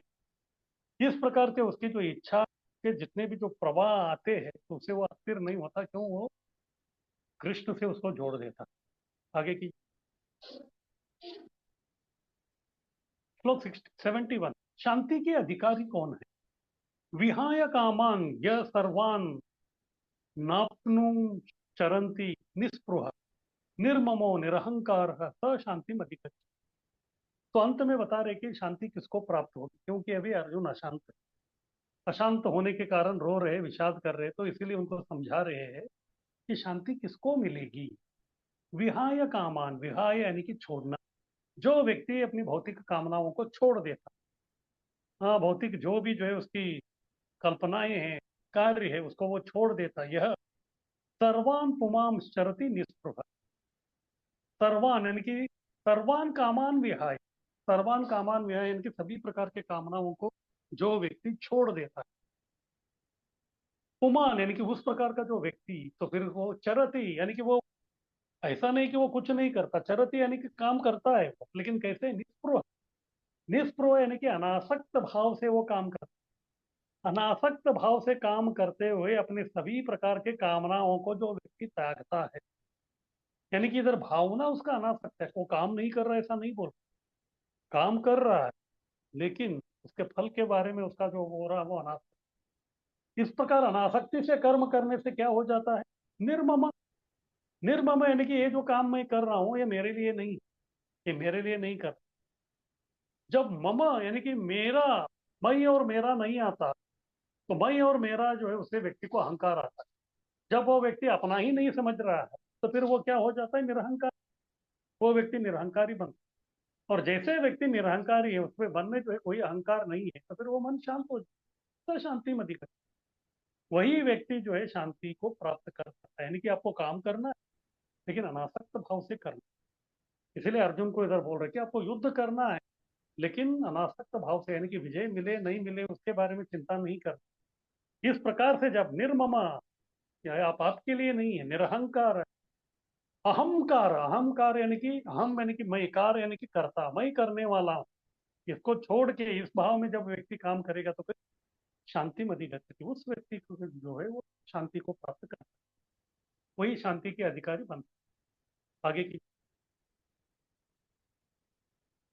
तो कौन है ये व्यक्ति? इंद्रिय तृप्ति छोड़कर केवल भक्ति की इच्छा करने वाला है। तो ये व्यक्ति जो है काम करता है लेकिन इंद्रिय तृप्ति के लिए नहीं, केवल भगवान की तृप्ति के लिए। तो केवल भक्ति की इच्छा करता है, काम करता है, और भौतिक आशा रहित निर्ममा, आशा नाश का कृत्रिम विधि न करके भगवान की आशा पूर्ति करता है। तो किस प्रकार से हम अपनी जो आशाएं हैं तो उससे हम लोग अनासक्त हो सकते हैं? केवल हम भगवान की आशाओं को जब पूर्ति करने में लग जाते हैं, हम लोग अपने आप अपनी जो भौतिक आशा है उसके प्रति अनासक्त हो, और कोई मार्ग नहीं है। तो ममकार नहीं, जानता है कि कृष्ण ही एकमात्र स्वामी, तो सब कुछ जो है कृष्ण के लिए ही करना, कृष्ण ही स्वामी है और वो सेवा। ये जब वो जानता है तो फिर बाद में जो है उसको किसी जो कार्य है उसके प्रति जो है फल या उसका जो है आसक्ति बिल्कुल उसका नहीं है। आगे की श्लोक 72। तो ये है इस अध्याय का आखिरी श्लोक। ऐसा स्थिर व्यक्ति भगवत धाम प्रवेश करता है। इस प्रकार जो स्थिर व्यक्ति यानी कि सब कुछ मेरा नहीं भगवान का है, इस प्रकार जानने वाला व्यक्ति जो है वही व्यक्ति भगवत धाम में प्रवेश करता है। यानी कि भगवत धाम में हम जब भी, भगवत धाम से हम क्यों आए? क्योंकि हमारे मन में इच्छा और द्वेष था, इसके कारण हम आए। तो फिर भगवत धाम कभी जाएंगे? राग द्वेष विमुक्त। जैसे हम इच्छा और द्वेष को त्यागेंगे तभी हम लोग भगवत धाम जाएंगे। येषा ब्राह्मी स्थिति पार्थ नैनाम प्राप्य विमूह्यति स्थित्वा अस्यामंत कालेपि ब्रह्म निर्वाणम मृच्छति। ब्रह्म निर्वाण, ब्रह्म, ब्रह्म यानी कि पर ब्रह्म, निर्वाण यानी कि मुक्ति। इधर से मुक्ति पा के वो व्यक्ति पर ब्रह्म यानी कि भगवत धाम जाता है। तो कौन व्यक्ति? येषा ब्राह्मी स्थिति पार्थ, येषा ब्राह्मी स्थिति यानी कि इस प्रकार का जो है परम स्थिति। हाँ, इस प्रकार का जो परम स्थिति यानी कि शांति वाला परम स्थिति जब व्यक्ति प्राप्त करता है पार्थ, इसको बोल रहे कि पार्थ यानी कि आप पृथा के पुत्र हो, तो आपको भी जो इस प्रकार का शांति होना चाहिए जिस प्रकार आपकी माता भी हमेशा शांत रहे। न नैनाम न एनाम प्राप्य विमूह्यते। और इस प्रकार का जब शांति का जब वो व्यक्ति जो है स्थिति को प्राप्त करता है तो फिर वो व्यक्ति विमूह्यते यानी कि वो विमोहित नहीं होता। जब मन जो है शांत रहता है तो फिर वो व्यक्ति कभी भी इस भौतिक संसार से विमोहित नहीं होता। स्थित्वा अस्या, स्थित्वा यानी कि इस प्रकार यानी कि ब्राह्मी स्थिति यानी कि प्रशांत स्थिति में जब व्यक्ति जो है स्थिरता यानी कि इस प्रकार के जब वो स्थिर हो जाता है तो फिर तभी अंत काले, अंतिम समय में उसका यानी कि अंतिम समय में भी अगर वो व्यक्ति जो है पूरा शांत स्थिति में है, शांत है। शांत क्यों है? ब्रह्मणी ब्राह्मी स्थिति, ब्राह्मी स्थिति यानी कि भगवान के चरण कमलों का शरण के लिए है। तो फिर वो क्या होगा? ब्रह्म निर्वाणम रुच्यति, ब्रह्म निर्वाण यानी कि वो भगवत धाम चला जाता है। इधर से मुक्त हो जाए, निर्वाण यानी कि मुक्ति, इस भौतिक संसार में मुक्ति प्राप्त करके वो ब्रह्म यानी कि पर ब्रह्म, रुच्यति यानी कि उनको प्राप्त करता है, यानी कि भगवत धाम जाता है। आगे की कृष्ण भावना अभक्त को अनेक जन्मों तक ये नहीं मिलेगी। बाकी जो अभक्त लोग हैं वो काम करते रहेंगे, अशांत होते रहेंगे, काम करते रहेंगे, अशांत होते रहेंगे, उनका वो सब चलता रहे। इस प्रकार से इनके जो अनेक जन्मों तक जो है ये कृष्ण भावना नहीं मिली। मनुष्याणाम सहस्रेषु कश्चित् यतति सिद्धये तथामपि सिद्धानां माम विद्धि। तो कृष्ण बोलते कि हजारों हजारों मनुष्यों में जो है कोई एक व्यक्ति जो है भक्ति कर सकता है।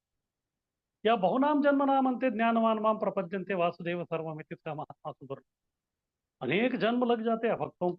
अनेक जन्मों में भी जो उनको भक्ति करने का सुअवसर प्राप्त होगा उसका कोई गारंटी भी नहीं। लेकिन भक्त को एक क्षण में मिले, भक्त को जो है कभी कभी एक क्षण में मिल जाती है, तो उनको जो है ज्यादा ये करने की जरूरी नहीं। तो इसका उदाहरण है कि कोई भक्त को एक क्षण में जो है कृष्ण भावना भावित होकर अंत काल में वो व्यक्ति चला जाता। तो श्रीमद् भागवत में उदाहरण है खटवांग महाराज। खटवांग महाराज जो है इस पृथ्वी के बहुत बड़े जो है पराक्रमी राजा। जब असुरों का आक्रमण हो गया देवलोक में, तभी देवताओं ने उनको बुलाया, आप मदद के लिए आइए कर। फिर वो जाके उनका मदद किया। लेकिन जैसे हम जानते हैं कि हमारी काल गणना और देवलोक का काल गणना अलग। इधर जो है हजारों साल गए तो फिर उधर जो केवल एक दिन जाता, इस प्रकार का अंतर है। तो उधर जो है वो अपना सब जो है उन्होंने काम कर लिया। फिर बाद में जो है उनको मालूम हो गया कि अभी जो है वो जब वो राजा थे वो पूरा जो है युग ही बीत गया। तो इसलिए उनको अभी ऐसा लग रहा था कि शायद जो है उनका पास अभी ज्यादा आयु नहीं। इसलिए उन्होंने देवता देवता बहुत खुश हो गए, उन्होंने जो भी उनको मदद किया था उसके लिए। उन्होंने बोला बताइए अब क्या वर दे। उन्होंने बोला मुझे कुछ नहीं चाहिए, केवल मुझे बताइए कि मेरा अभी आयु कितना बचा है। तभी उन्होंने बोल दिया कि बस आपका जो है कोई केवल कुछ क्षण नहीं। तो तुरंत जो उन्होंने टाइम वेस्ट नहीं किया, बैठ गए। उसी जो अंतिम उनका क्षण था उसको जो पूरा अपना तन मन जो है पूरा भगवान में जो केंद्रीकृत कर। और अंतिम समय में उन्होंने ब्राह्मी स्थिति यानी कि ब्राह्मण स्थिति या फिर जो है भगवान का कृष्ण भावना का स्थिति उन्होंने प्राप्त किया। तो फिर वो जो है अंतकाले भी भगवत धाम जो है वो चलेगी। कृष्ण भावना भगवत धाम से अभिन्न है, क्योंकि दोनों दिव्य स्तर पर ही। किसी को लगता है कि भगवत धाम में जाके क्या करेंगे, भगवत धाम में जाके जो करेंगे वो अभी आप इधर कृष्ण भावना में जब आप कार्य करेंगे वही काम आप करेंगे। क्योंकि गोलोक में क्या होता है, तो ब्रह्मा जी हमको बताते हैं क्या, कथा गानम नाट्यम कवनम अपि वंशी प्रिय सखी। कथा गानम नाट्यम, तो क्या होता है उधर, कथा होता है, गानम होता है, नाट्यम होता है, और कुछ नहीं। हम भक्ति में भी क्या करते हैं, भक्ति में हम भी वही करते हैं, हरि कथा सुनते हैं, कीर्तन में नाचते हैं, फिर बाद में गायन करते हैं। तो इसीलिए कृष्ण भावना और भगवत धाम में जाना तो दोनों अभिन्न है, क्योंकि दोनों दिव्य। तो इस प्रकार से अभक्तों को जो है अनेक जन्म लग जाते हैं उनको जो है भगवत धाम जाने के लिए, लेकिन भक्तों को कभी कभी एक क्षण काफी है। जैसे अजामिल जो है पहले भक्ति कर रहा था, बाद में उसका जिंदगी जो है पूरा अभक्ति में गए, लेकिन बाद में जो उसको थोड़ा समय मिल गया तो फिर और एक अवसर मिला, तो फिर वो हरिद्वार में जाके अपना भक्ति को आरंभ किया। इस प्रकार से जो है अंतिम समय में अपना जो है जीवन को उसने किया, तो फिर वो व्यक्ति भगवत धाम चला गया। इस प्रकार से जो है भक्तों के लिए जो एक प्रकार का ये एक अच्छा जो है एक प्रबंध हो जाता है भगवान की तरफ। आगे की भक्ति विनोद ठाकुर ने जो है इस अध्याय 2 का शीर्षक रखा है गीता। नहीं तो आप गीता प्रेस वालों का देखेंगे तो फिर वो लोग सांख्य योगो नाम द्वितीय अध्याय, इसको सांख्य योग इस प्रकार उन्होंने वो नाम दिया है, लेकिन भक्ति विनोद ठाकुर जी है उन्होंने ही जो है अध्याय का नाम रखा है गीता सार, यानी कि contents of Gita summarise. Gita में जो भी कंटेंट यानी कि जो विषय वस्तु है, तो उसका जो है सार रूप में इस अध्याय में बताया है, इसलिए इस अध्याय का नाम उन्होंने गीता सार रखा है। तो इसलिए श्रील प्रभुपाद जी ने भी भक्ति विनोद ठाकुर को ये सम्मान देते हुए इस प्रकार से वही नाम उधर रखा। क्यों? क्योंकि गीता में कर्म योग, ज्ञान योग, अष्टांग योग, भक्ति योग सब कुछ जो है बताया गया है, यानी कि अलग अलग प्रकार का भी 6 अध्याय में जो ये सब हो जाता है, कर्म योग, ज्ञान योग, अष्टांग योग, भक्ति योग सब बताया जाता है। और अध्याय 2 जो है, जैसे भगवत गीता में 18 अध्याय, अध्याय 2 जो है वो इंडेक्स, इंडेक्स यानी कि विषय सूची, यानी कि भगवत गीता में जो आपको क्या क्या विषय के बारे में पढ़ना, और यही भगवत अध्याय 2 के सभी विषय जो है अध्याय 18 में फिर से आएंगे। तो इधर एक इंडेक्स हो गया और उधर जो है कंक्लूजन यानी कि निर्णय। कभी कभी आपने देखा होगा कुछ लोग जो है बहुत ही सिस्टमेटिक क्लास देते हैं। सबसे पहले वो बताते हैं कि आज के क्लास में जो है हम क्या कौन से विषय के ऊपर चर्चा करने वाले। वो सब विषयों का चर्चा होने के बाद अंत में जो है क्लास खत्म करने से पहले फिर से वो बोलते हैं कि हम कौन से विषय के ऊपर आज चर्चा किए। तो ये उनका जो स्टाइल है वो कृष्ण का भी वही सिस्टमेटिक स्टाइल है। तो दूसरे अध्याय में उन्होंने अलग अलग किसके ऊपर जो अभी चर्चा करने वाले हैं वो सब इधर बता दिया। फिर 18वें अध्याय में फिर से उन्होंने ये करते हैं कि वो गीता में उन्होंने कौन से विषयों के ऊपर चर्चा कराए।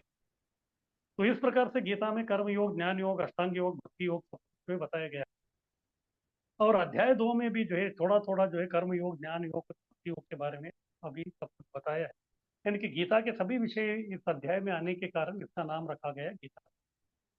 आगे की हरे कृष्ण। तो इस प्रकार से जो है अध्याय 2 ये जो है हमारा ये संपन्न हो। तो किसी का कुछ प्रश्न है तो पूछ सकते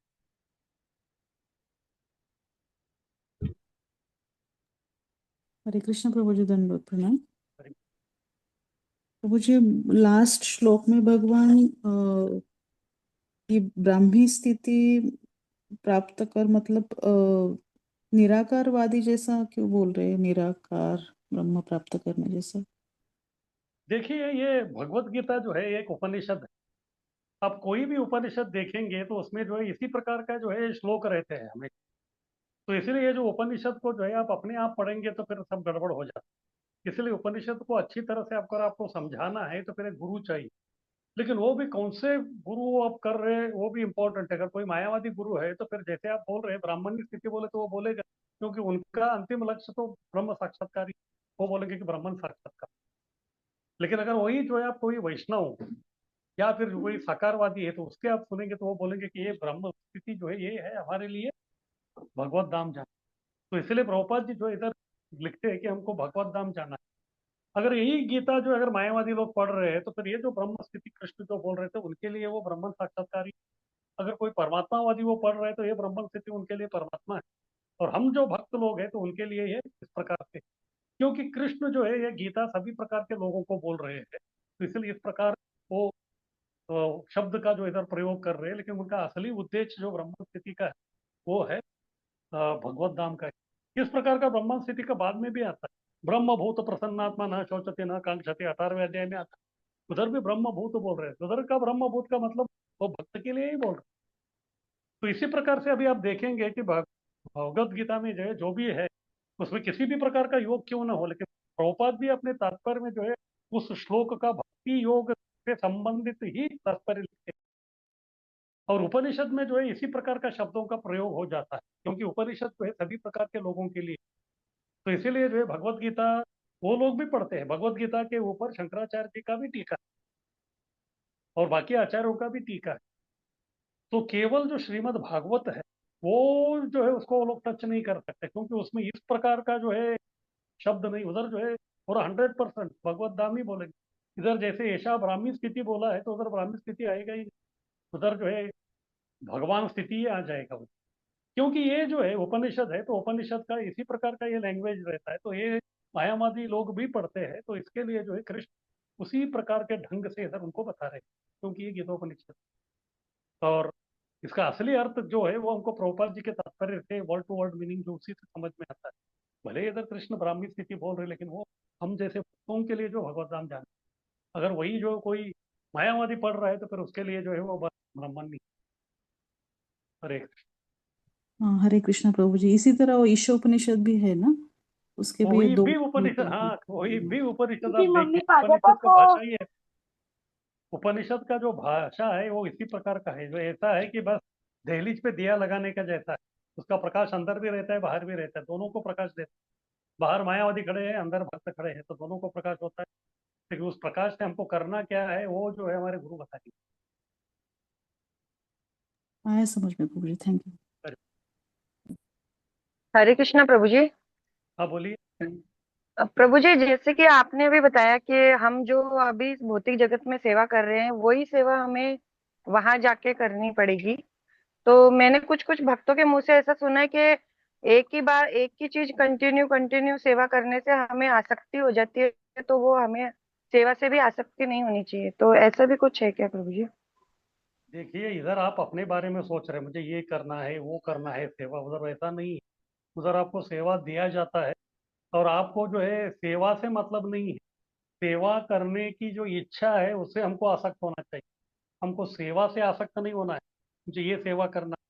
हमको सेवा करने की जो प्रवृत्ति है उसके प्रति आसक्त होना है। और उधर भी जो है आपको सेवा दिया जाएगा और आपका जो सेवा है वही नहीं रहेगा, हर दिन वो अलग अलग रहेगा, उसके हिसाब से आपको जो सेवा करना है।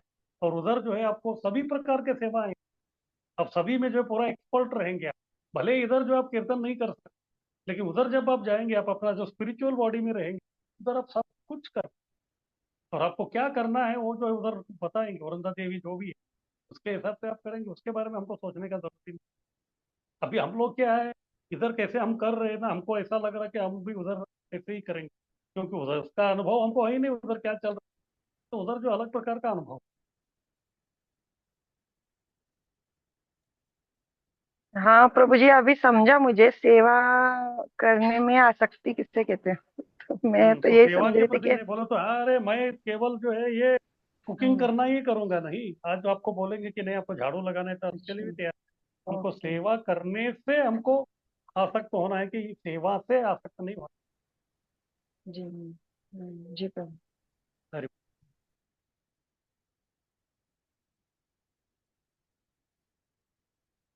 और किसी का कुछ प्रश्न?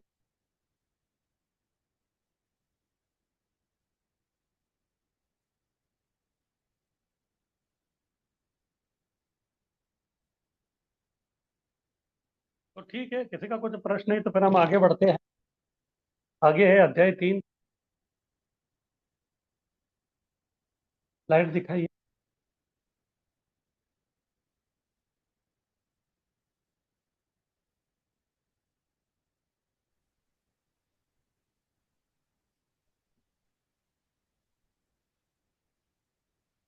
हरे कृष्णा राज प्रभु।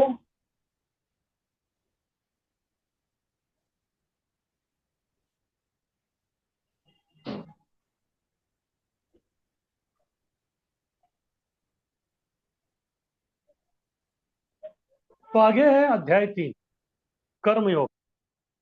तो अभी हमको लगता होगा कि बस दूसरे अध्याय में भगवत गीता में जो बताना था कृष्ण ने सब बता दिया, और उसके ऊपर जो है उनको यही बताया गया कि आप भोगी जैसा काम कर रहे हैं, आपको भोगी नहीं, आपको योगी बनना है। तो इसलिए अर्जुन को भी लगा कि हाँ मुझे योगी बनना है, तो इसलिए योगी के बारे में 4 प्रश्न कर लिए। तो योगी कौन बनना है, कैसे बनना, उनको मालूम हो गया, तो इधर ही जो है भगवत गीता खत्म हो जाना चाहिए। लेकिन इधर एक समस्या हो गई। समस्या ये हो गई कि कृष्ण ने जो है उनको इतना जो है ज्ञान दिया, इतना ज्ञान दिया कि अभी जो है थोड़ा कंफ्यूजन में आ गए। और कभी कभी होता है ना, कोई व्यक्ति आके हमको प्रश्न करता है, प्रश्न उसका बहुत सरल रहता है, और कभी कभी उसका उत्तर देने के लिए हम जो है आधा घंटा उसको लेक्चर सुनाते हैं, तो फिर अंत में जो है कंफ्यूजन में आ जाता है। फिर बाद में बोलता है कि मुझे थोड़ा इसमें समझाइए, मुझे करना क्या है, इतना सब आपने बताया लेकिन मुझे अभी समझ में नहीं आ रहा कि मुझे क्या करना है। इस प्रकार से अर्जुन भी जो है कंफ्यूजन में आ गए इतना सब सुनने के बाद। तो उनको अभी ऐसा लग रहा था कि अभी ये जो अंत में जो है बुद्धि योग बोल रहे थे, बुद्धि योग यानी कि कृष्ण मुझे बोल रहे कि केवल जो है तुम अपना बुद्धि का इस्तेमाल करो, यानी कि वो काम करने के लिए नहीं बोल रहे, ऐसा उनको लग रहा है। उनको ऐसा लग रहा है कि केवल अपना बुद्धि का इस्तेमाल करो, आपका जो है कर्म मत करो। इस प्रकार से उनको कंफ्यूजन में आ, क्योंकि तस्य प्रज्ञा प्रतिष्ठिता, तस्य प्रज्ञा प्रतिष्ठिता, यानी कि उसका बुद्धि स्थिर होगा, बुद्धि स्थिर होगा, बुद्धि स्थिर होगा, इतना ऐसा उन्होंने बोला। लेकिन कृष्ण जो बुद्धि योग बोल रहे थे वो भक्ति के बारे में बोल रहे थे, वो भक्ति नहीं समझे, वो केवल बुद्धि समझे, यानी कि केवल ज्ञान समझे। उनको लगा कि बस केवल ज्ञान प्राप्त करो बुद्धि योग से, फिर बाद में आप शांत हो जाओ, काम हो गया।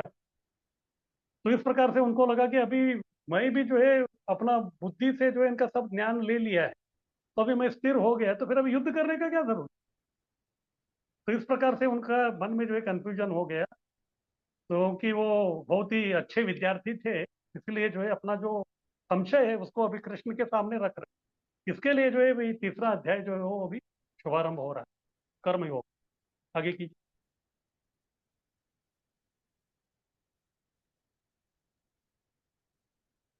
तो श्लोक 1 और 2, कर्म त्याग दे या फिर कर्म करे, ये अर्जुन की उलझन थी। क्योंकि उनका प्रश्न यही था कि मैं युद्ध करूं या नहीं। लेकिन कृष्ण ने जो है उनको इस प्रश्न के लिए जो है बहुत सारा लंबा चौड़ा सब बताया, क्योंकि कृष्ण को जो है सभी दुनिया को बताना था, अर्जुन केवल निमित्त मात्र थे। तो इस प्रकार से सब सुन के जो है वो कंफ्यूजन में आ गए, तो इसलिए उलझन में थे, इसलिए फिर से उनका वही आ गया, युद्ध करूं या नहीं करूं। तो इतना लेक्चर सुनने के बाद भी जो है वो कंफ्यूजन में ही थे। अर्जुन ने पूछा कर्म है या ज्ञान, कौन सा उत्तम है। क्योंकि इतना सब उनको ज्ञान दिया, तो उनको लग रहा कि ज्ञान से ही मुझे अभी शांति मिल गया है, तो फिर मैं अभी कर्म क्यों करूं। तो इसलिए वो कर्म या ज्ञान दोनों में उत्तम कौन सा है वो अभी पूछ। आगे की। श्लोक 1, बुद्धि कर्म से श्रेष्ठ है, तो फिर घोर युद्ध क्यों करें।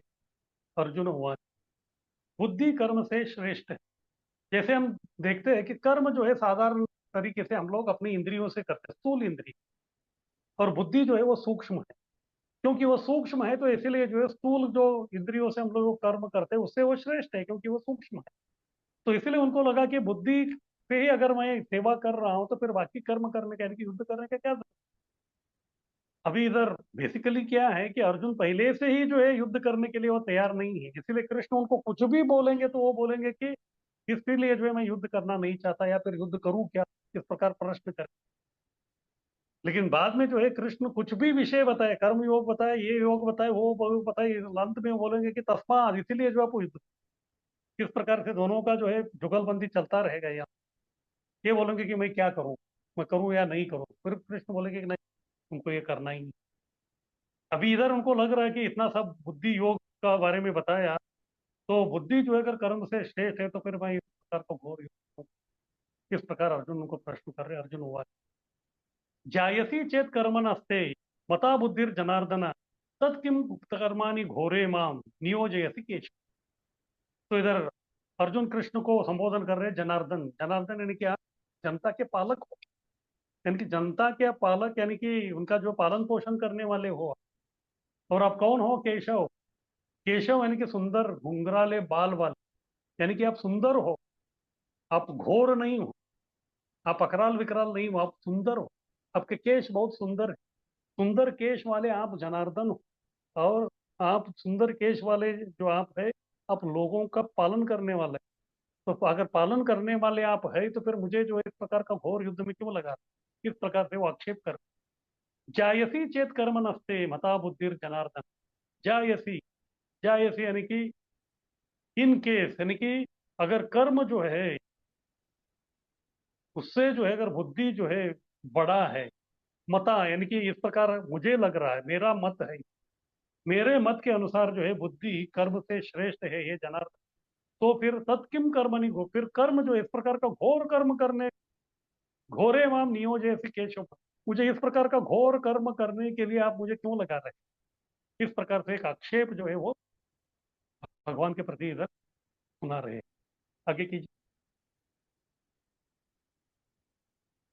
भगवत गीता दूसरे अध्याय का 49 श्लोक, दूरे नहीं। तो उसमें जो है कृष्ण बता रहे थे कि आप जो अपने बुद्धि योग से पाप कृत्य को दूर रखो। बुद्धि योग यानी कि कृष्ण बोल रहे कि भक्ति करो, लेकिन ये सोच रहे कि केवल अपना बुद्धि का इस्तेमाल कर। यही जो है दोनों के बीच में वो कंफ्यूजन था, वो सही तरीके से समझ नहीं पाया कि बुद्धि का मतलब क्या है। बुद्धि का मतलब दूसरे अध्याय का था बुद्धि योग। इसलिए जहां जहां बुद्धि योग करके जो श्लोक में आया है उसमें जो है प्रभुपाद जी तात्पर्य में बुद्धि योग करके ही बताते हैं। तो ये अर्जुन समझ नहीं पाए। तो कृष्ण उधर बताया कि बुद्धि योग से आप पाप कृत्य को दूर करो, क्योंकि उनका एक तर्क ये था कि युद्ध करने से पाप लगेगा। इसलिए उन्होंने बोला बुद्धि योग का इस्तेमाल करो तो फिर पाप कृत्य से आप दूर हो जाएंगे। तो इसलिए अभी उनको लग रहा कि अभी जो है ध्यान से जो है मैं बुद्धि लगा लिया, बुद्धि मेरा सब आ गया है, और आप ही बोल रहे थे कि बुद्धि से पाप कृत्य को दूर करना है, तो अभी बुद्धि मुझे आ गया है, तो फिर इस बुद्धि से मैं फिर से ये पाप करने वाला युद्ध क्यों करूं? जैसे आपने ही बोला था कि बुद्धि से पाप को दूर करना है, तो फिर अभी बुद्धि आ गया तो मैं पाप कृत्य होने वाला युद्ध को क्यों करूं? इस प्रकार उनका आक्षेप। पर अर्जुन बुद्धि योग को भक्ति नहीं विवेक समझा, ये उनका जो है कंफ्यूजन।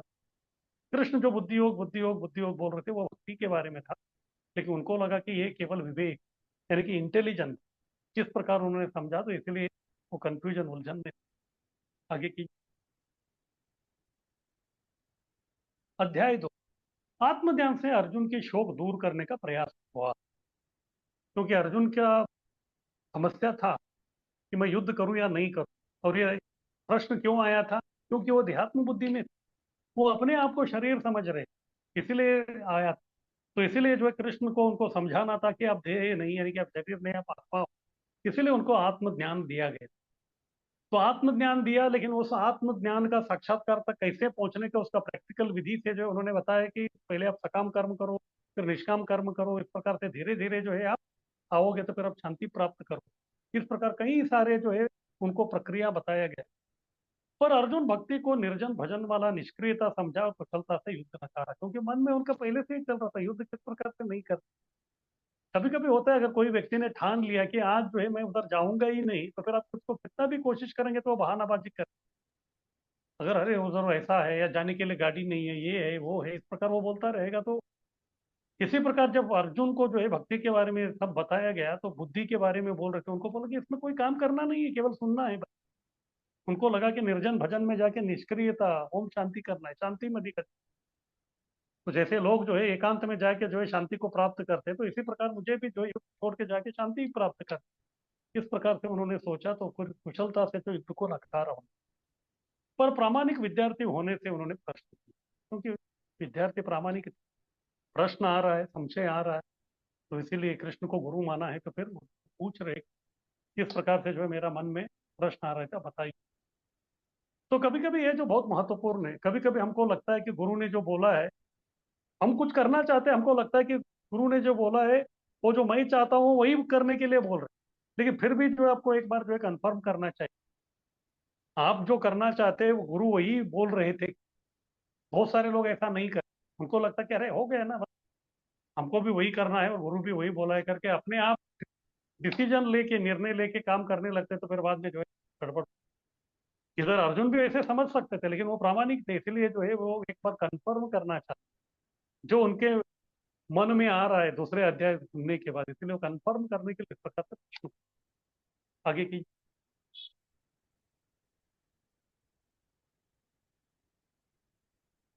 श्लोक 2, अति लाभकारी मार्ग क्या है बताइए। दो मार्ग है, एक कर्म करना और एक जो है ज्ञान मात्र, तो दोनों में से अति लाभकारी कौन सा है? व्यामिश्रेणेव वाक्येन बुद्धिं मोहयसीव मे तदेकं वद निश्चित्य येन श्रेयो अहम आप्नुयाम।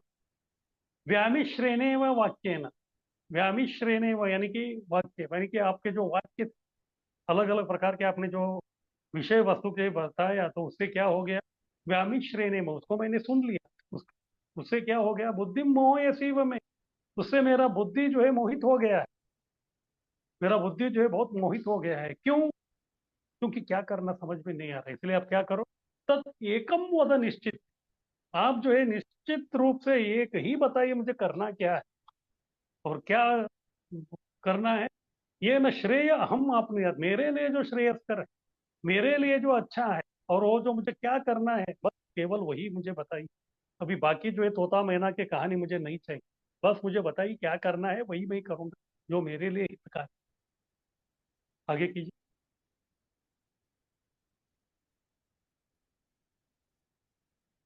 अध्याय 2 में अनेक योग क्रमबद्ध नहीं बता, तो उसमें जो है क्रमबद्ध नहीं था। जैसे मैंने बताया था, सबसे पहले जो लास्ट वाला हाईएस्ट स्टेज बताया आत्मा के बारे में, फिर उसके बाद उसको कैसे प्राप्त करने का वो जो है धीरे धीरे स्टेप बाय स्टेप वो चला गया। तो इस प्रकार से जो है बहुत कंफ्यूजन में आ,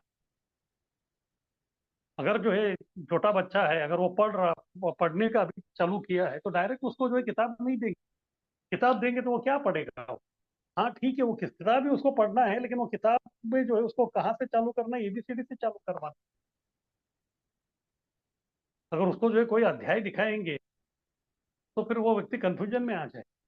तो इसी प्रकार का अवस्था जो है अर्जुन को हो गया, क्योंकि उनको जो है बहुत सी अलग अलग प्रकार के जो है उनको विषय वस्तु ये सब बताए, तो उससे जो है वो व्यक्ति क्रमबद्ध में नहीं होने के कारण वो बहुत ही कंफ्यूजन में हो गया, पहले कौन सा है, बाद में कौन सा है, क्या करना है। इसीलिए पालनीय विधि जानना जरूरी हो गया, इसीलिए उसको समझ में नहीं आया, तो इसलिए वो सोच रहा था कि अभी मुझे क्या करना है, तो वो बताइए, ये बताएंगे तो अच्छा रहे। अर्जुन को जानना था कि कृष्ण भावना निष्क्रिय है क्या सक्रिय, उनको एक ही पता लगाना था कि ये जो कृष्ण भावना है इसमें काम करना है या काम नहीं करना। 3 से 8 कृष्ण अभी बताएंगे कि अर्जुन की कर्तव्य निवृत्ति में क्या दोष है। निष्काम कर्म योग बताएंगे, कर्म योग सांख्य योग से कैसे उत्तम है। सांख्य योग यानी कि ज्ञान वाला योग, और कर्म योग यानी कि भक्ति योग। तो किस प्रकार से भक्ति जो है वो ज्ञान से किस प्रकार से उत्तम है, यानी कि कर्म आपको करना है लेकिन निष्काम अनासक्त भाव से आपको करना है। किस प्रकार से अभी 3 से लेके 8 तक कृष्ण जो अभी सिद्ध करेंगे। तो अर्जुन की जो कर्तव्य निवृत्ति, क्योंकि उनका लग रहा है कि बस मुझे युद्ध नहीं करना है, कर्तव्य नहीं करना है, ये किस प्रकार से जो है दोष होता है, कैसे प्रॉब्लम होता है, उसको अभी आगे बताने वाले। तो किसी का कुछ प्रश्न है तो पूछ सकते हैं।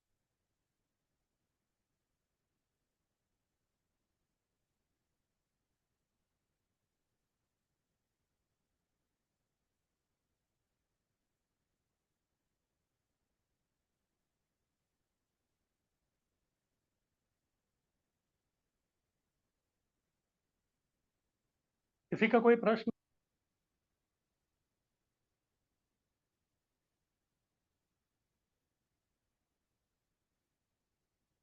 तो ठीक है, किसी का कुछ प्रश्न नहीं तो फिर अभी हम लोग आगे नहीं जाएंगे, क्योंकि वो थोड़ा लंबा ये सेशन है, तो उसको हम लोग अगली बार देखते हैं। तो ठीक है, सबका बहुत बहुत धन्यवाद। वाञ्छाकल्पतरुभ्यश्च कृपा सिन्धुभ्येव च पतितानां पावनेभ्यो वैष्णवेभ्यो नमो नमः। हरे कृष्णा प्रभु हरे जी, कृष्णा दंडवत प्रभु प्रणाम। जी, धन्यवाद हरे प्रणाम। कृष्णा प्रभु जी, प्रणाम प्रभु।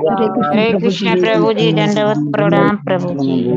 हरे कृष्ण प्रभु जी, दंडवत प्रणाम। हरे कृष्णा दंडवत हरे प्रणाम। कृष्ण प्रभु जी, दंडवत प्रणाम।